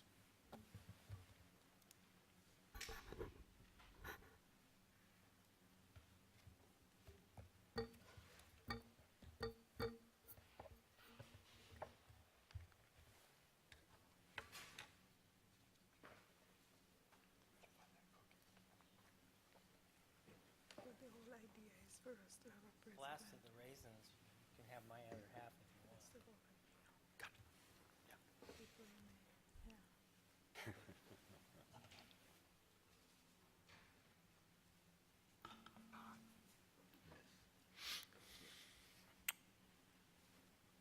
Okay, I remember now.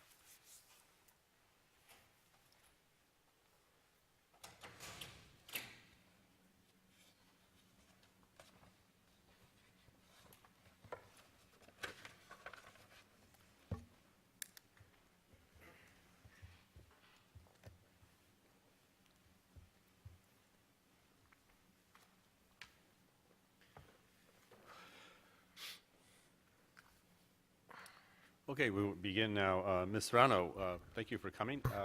The process here this evening, you will have 15 minutes to give us your pitch. We've all seen your proposal. We received the written documents last week. And at the conclusion of your 15 minutes, there will then be 15 minutes for any trustee to ask you any question that occurs to them. And if there's any time left at the end of that, you could give a sort of wrap-up.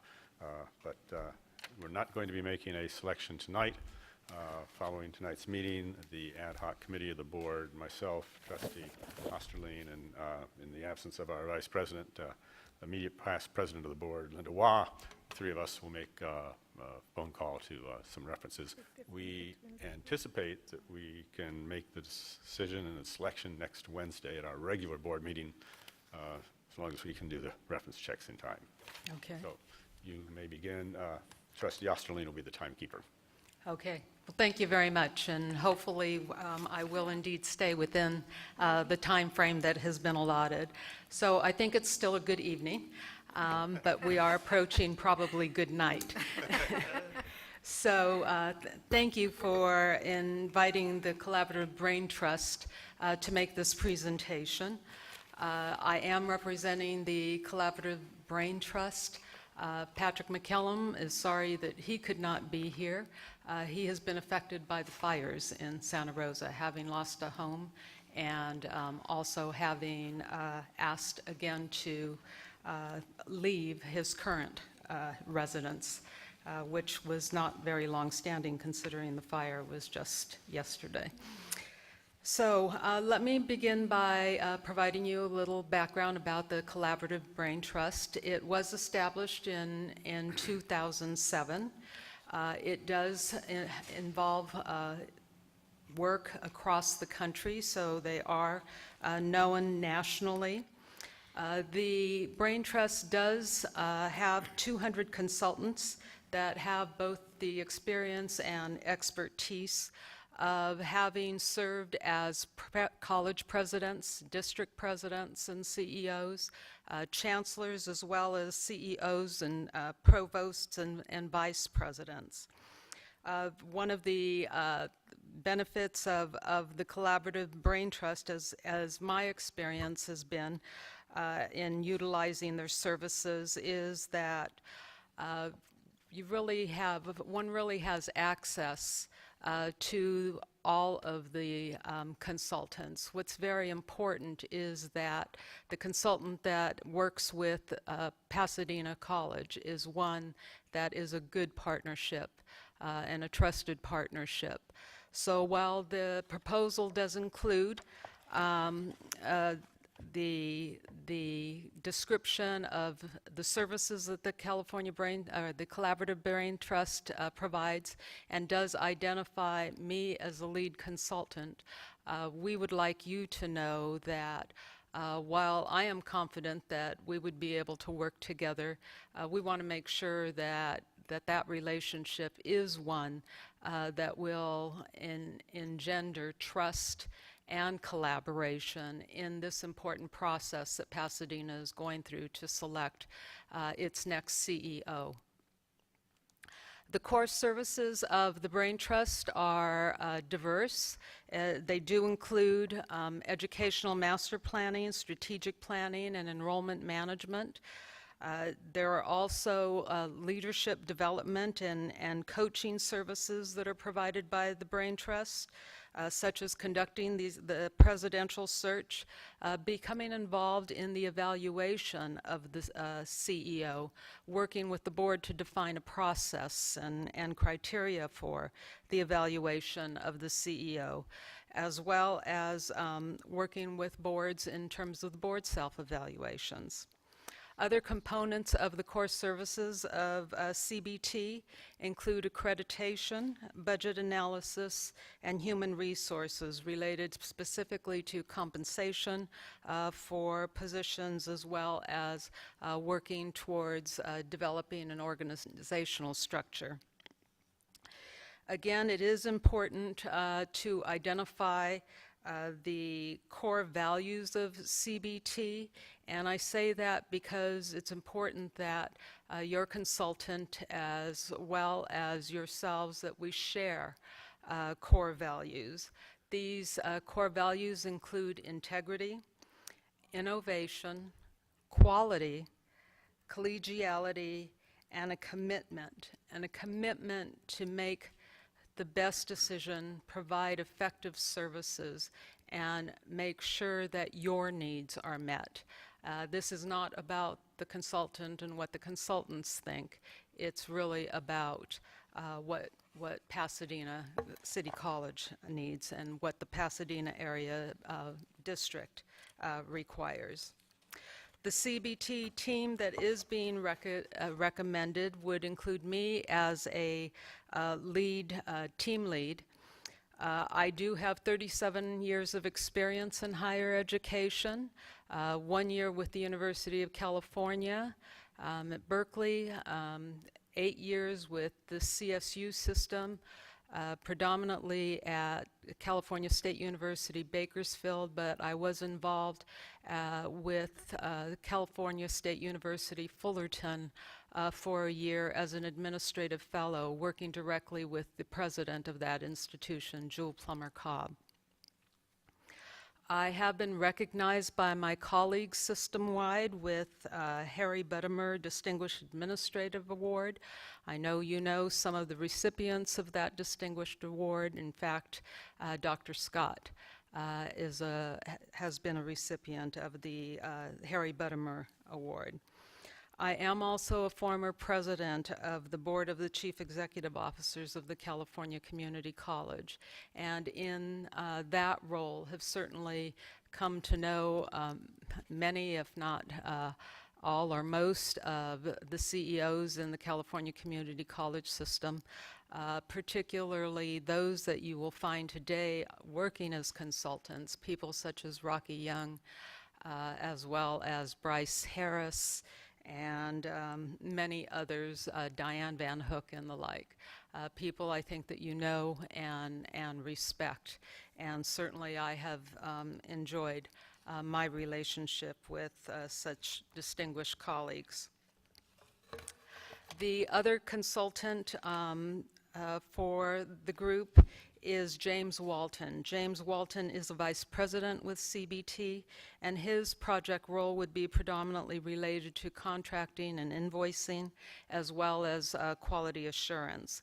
He does have prior consulting experience related to transformation of organizations, as well as involvement with the business office. He did serve at Ohio State University as the Vice President of Business Development, as well as a Director of Strategic Partnerships, both important areas for any CEO to be have some level of skill in those areas. The strengths of CBT really are in the areas of leadership development. There, again, are 200 seasoned professionals that will have access to, depending on the needs of Pasadena's college. It is also one of its core strengths is that it has worked with many individual colleges, as well as multi-college and multi-campus districts and colleges.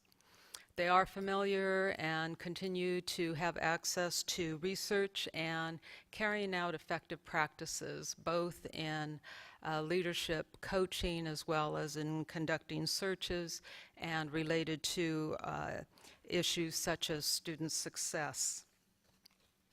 Of course, I don't have to tell you that I think Pasadena City College is well aware of what is needed to have successful students and successful operations, having been named as one of the top 10 colleges in the country as an Aspen Prize notoriety. So I congratulate Pasadena for something that is not a small feat. It's very prestigious, so congratulations on that.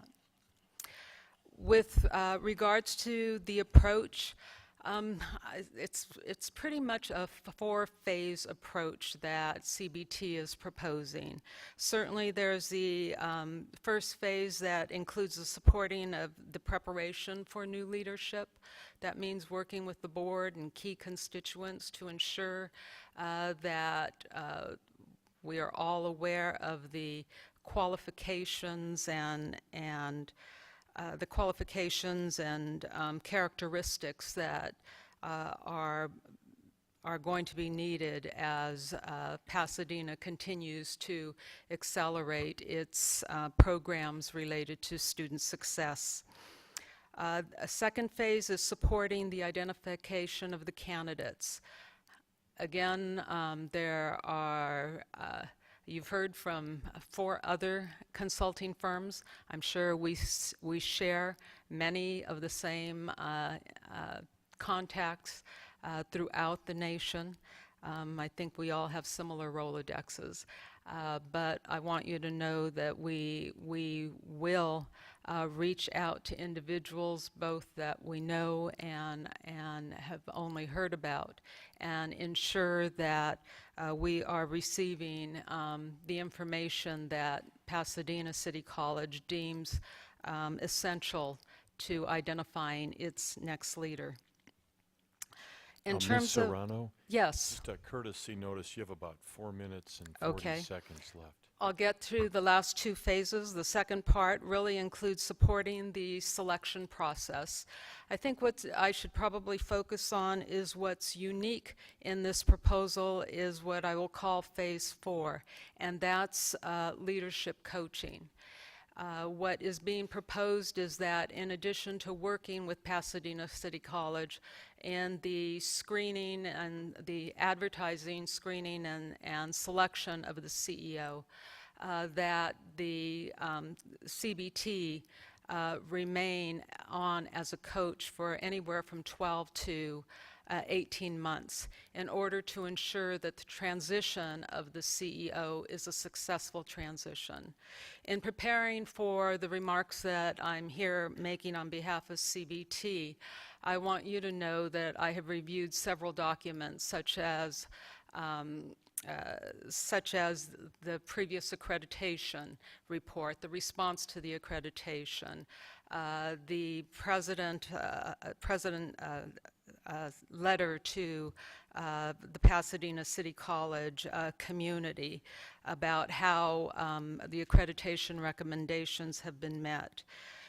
What I noticed in terms of looking at the history of Pasadena City College is that not since Dr. Scott was president of the institution has any president served more than 3 to 4 years, 4 years at most, I believe it was.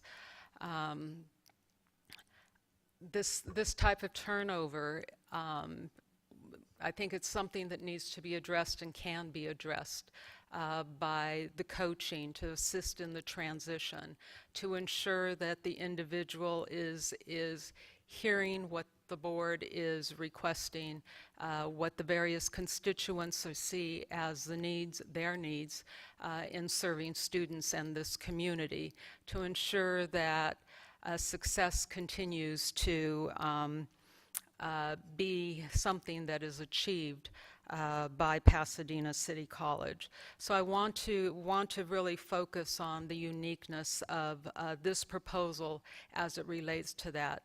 The other unique factor is that we're recommending that the college's Human Resources Office be engaged in the process of the search, rather than the search consultants receiving applications and being the one that interacts with, being usually the only one that is interacting with the candidates, that Human Resources be engaged in that process as well.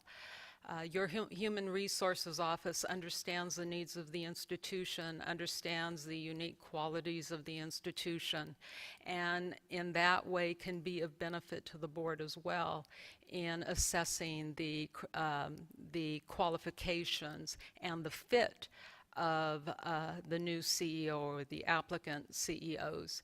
in this process. So I hope that in your review of the application, or that CBT, the proposal that CBT has provided, that you saw that that is a very strong component of the proposal that we would highly recommend and urge Pasadena City College and you as the board members to see as something that will be highly beneficial to ensure that this search is a successful search, the transition is a successful transition, and that the turnovers of CEOs that are in the position for 4 years or less can be lengthened to some place closer to maybe 6, 7 years, or maybe to the term that Dr. Scott served for 11 years. With that, I welcome your questions, because I know that you did read the proposals, and I'd really like to answer those questions that were not answered by the proposal. Okay, thank you. Well, we've got 15 minutes now. Trustee Wah was first again with her button. Okay, just a couple of quick questions. So, are multiple search rounds until you get a successful? I'm sorry, I can't. Are multiple search rounds until you get a successful candidate? Is that part of the proposal, or is it just, or if you have to go multiple times, is there an additional cost? You're talking about if there's an unsuccessful search, is there an additional cost? It is not, we do not expect that we're going to have an unsuccessful search. However, we are committed to completing our work. And then do you have is there a number of finalists, or will you take as many finalists then as, I guess, are closely ranked, so I guess a cluster? That's where I think it's important in working with the board and with the Human Resources Office.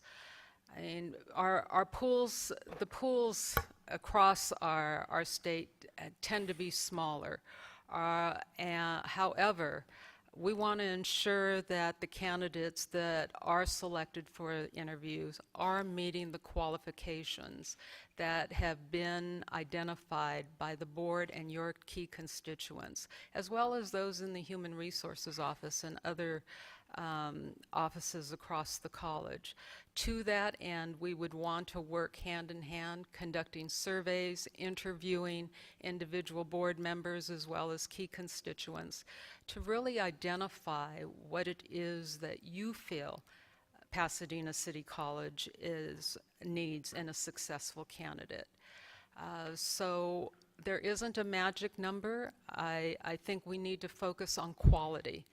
And that's what I think is important. Would I hope to have at least 5 or 6 candidates at a minimum that would qualify for interviews? I would certainly hope so, and would work very hard to make that happen.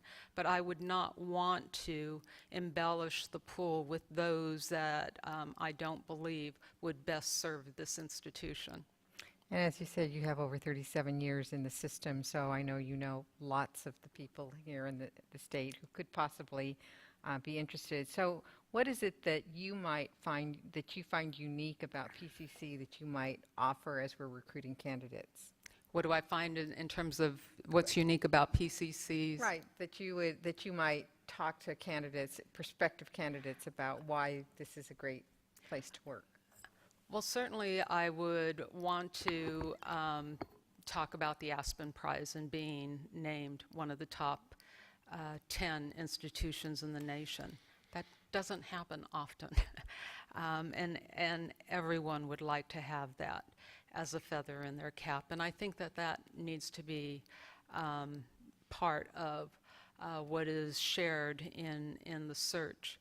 I think the other part of it has to do with your student success, and the fact that you've been noted, for example, as how important the fact that you have an associate degree for transfer and how unique that is. So I think there are a lot of uniquenesses that Pasadena City College needs to make individuals more aware of, and that would be our role, is to ensure that people that may not be aware of city colleges, Pasadena City College's successes. In fact, understand that this community is one that supports the college, that it is one where you are initiating a capital campaign.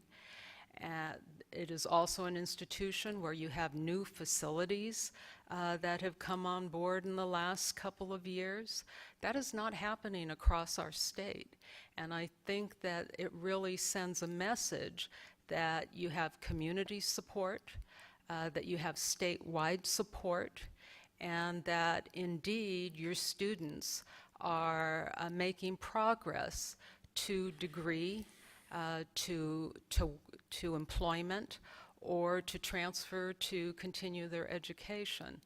So it's really about getting out the message in as many ways as we can, and pointing potential candidates to all the successes that Pasadena City College has achieved.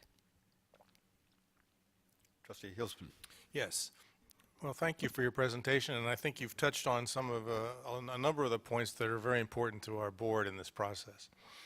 And I assume, just quickly, you would be our recruiter, you would be our search person that we would be working with on this. I would be considered, I'm being proposed as the lead consultant to work directly with the board and with the Human Resources Office and the various key constituents.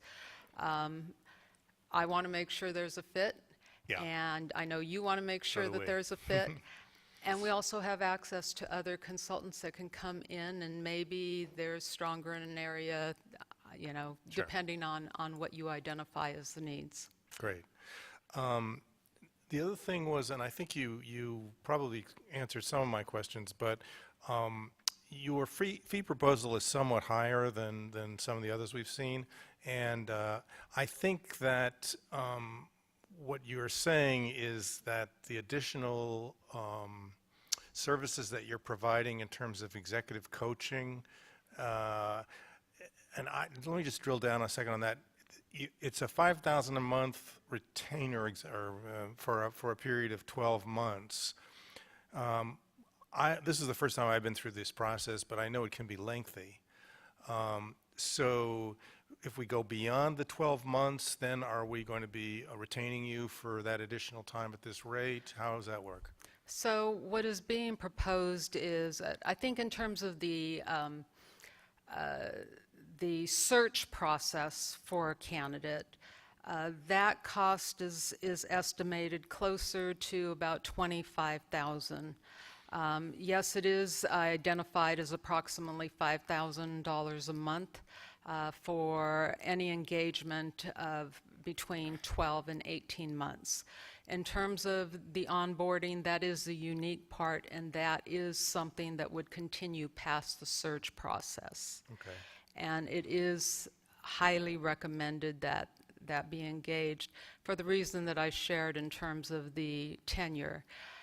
It is, it does not behoove Pasadena City College to have turnovers every 2, 3, 4 years. I guess I'm just confused because I see a $60,000 total project cost here. Yeah, my question was going to be the same, and if you could refer everyone to slide 13 and just walk us through, and I have the same question. Sorry, I've forgotten this part as I haven't been moving this along, have I? Yeah. And I really had the same question. I was trying to understand the fee at $5,000 per month, but then looking at it looks like the total engagement, including the leadership identification, leadership selection, and then the onboarding, that actually totals 9 plus 12, 21 months. And right, Hoyt? Is that the question you have? I'm just confused about how it breaks down, if you could explain it for us. I think in its simplest terms, it was felt that if you look at an engagement of up to between 12 and 18 months, the total cost would be approximately $5,000 a month. It doesn't mean that that's how the invoicing would occur, or that the length of the engagement would be 12 months or 18 months. It really depends on the onboarding that, the executive coaching that would occur. When you look at supporting for the preparation of the search, as well as the identification of the candidates and leading through the selection process, that part of the search, when you look at the number of Can you go to the days next that- slide, slide 13?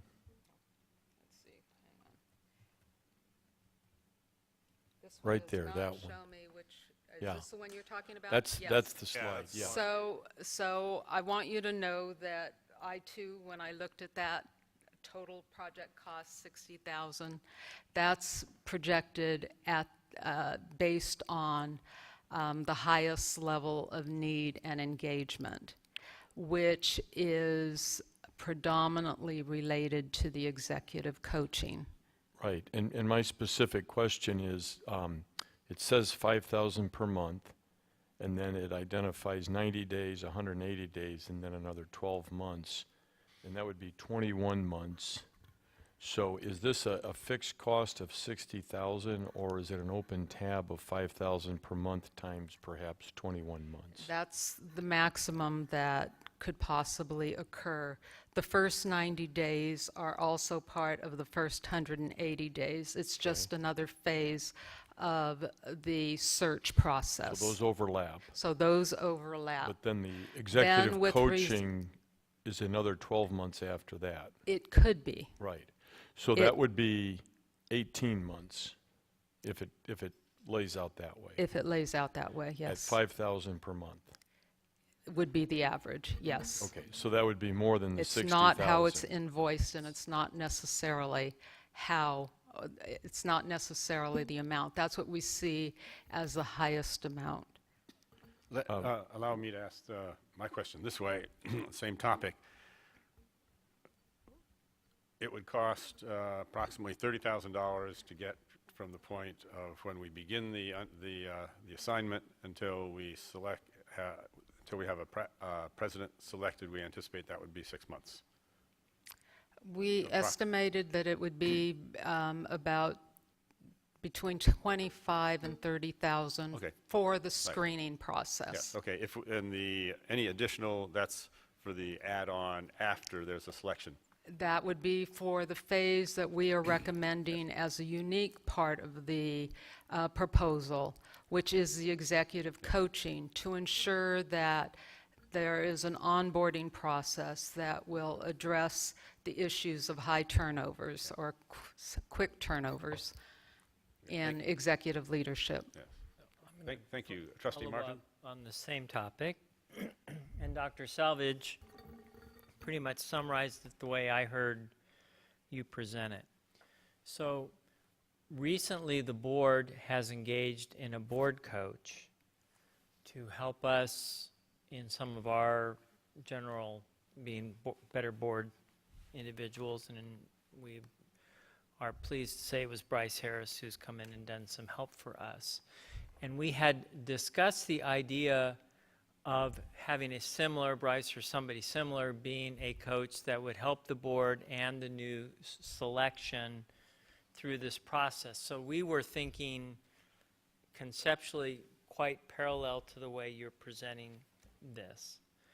So I would like to offer a suggestion for you to consider, and then whatever the board decides later on, working with our board committee, that if you would be willing to parse your proposal into an A and a B option, where there's the screening part that would line you up apples to apples with everybody else, and a B part of executive coaching for all the right reasons that you've described, thereby giving us you as one of our selections for the B process, but there would also be Bryce and maybe 3 other names he mentioned, and maybe even some others we haven't thought of yet. Right. Thereby allowing your proposal to stand apples to apples with the others, and then also your executive coaching to stand where we might take the package, or might take, even if we go with somebody else, could take B for the coaching.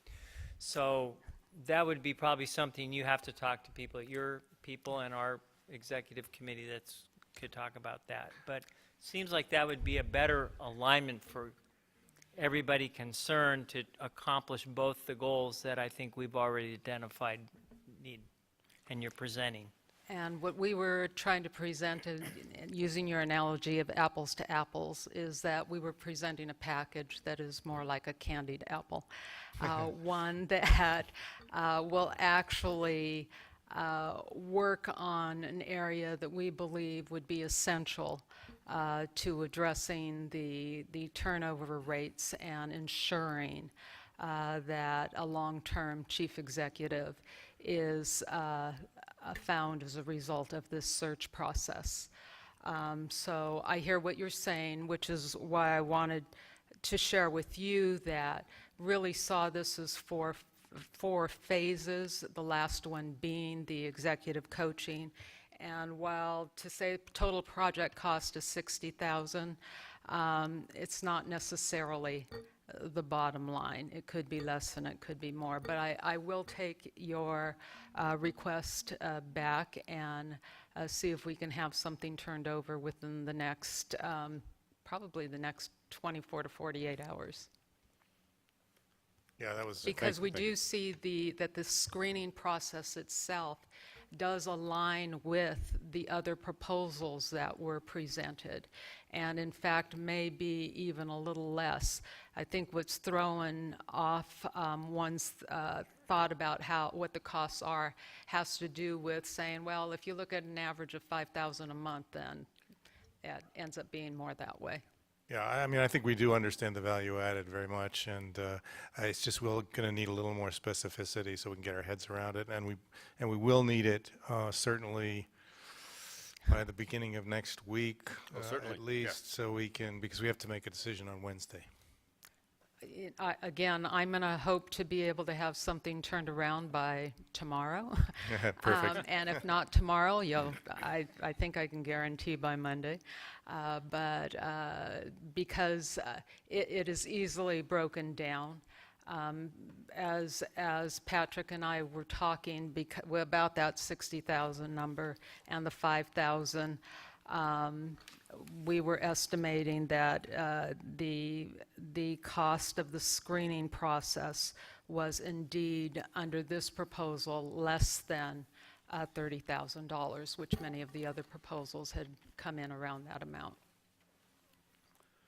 Thank you very much. We're just over our 15 minutes, so conclude if there are no other pressing questions from trustees. As I mentioned, we will be doing some phone calls, checking on references, recently completed assignments, and we hope to make the decision next Wednesday. It will not be necessary for any of the companies to have anybody present on that time. With regards to getting you the numbers, who should that information be sent to? The HR. To Human Resources. The HR contact. Okay. Your contact in HR. Okay. And again, Tell you what, if you could send that to Dr. Verdian. okay. Yeah. Okay.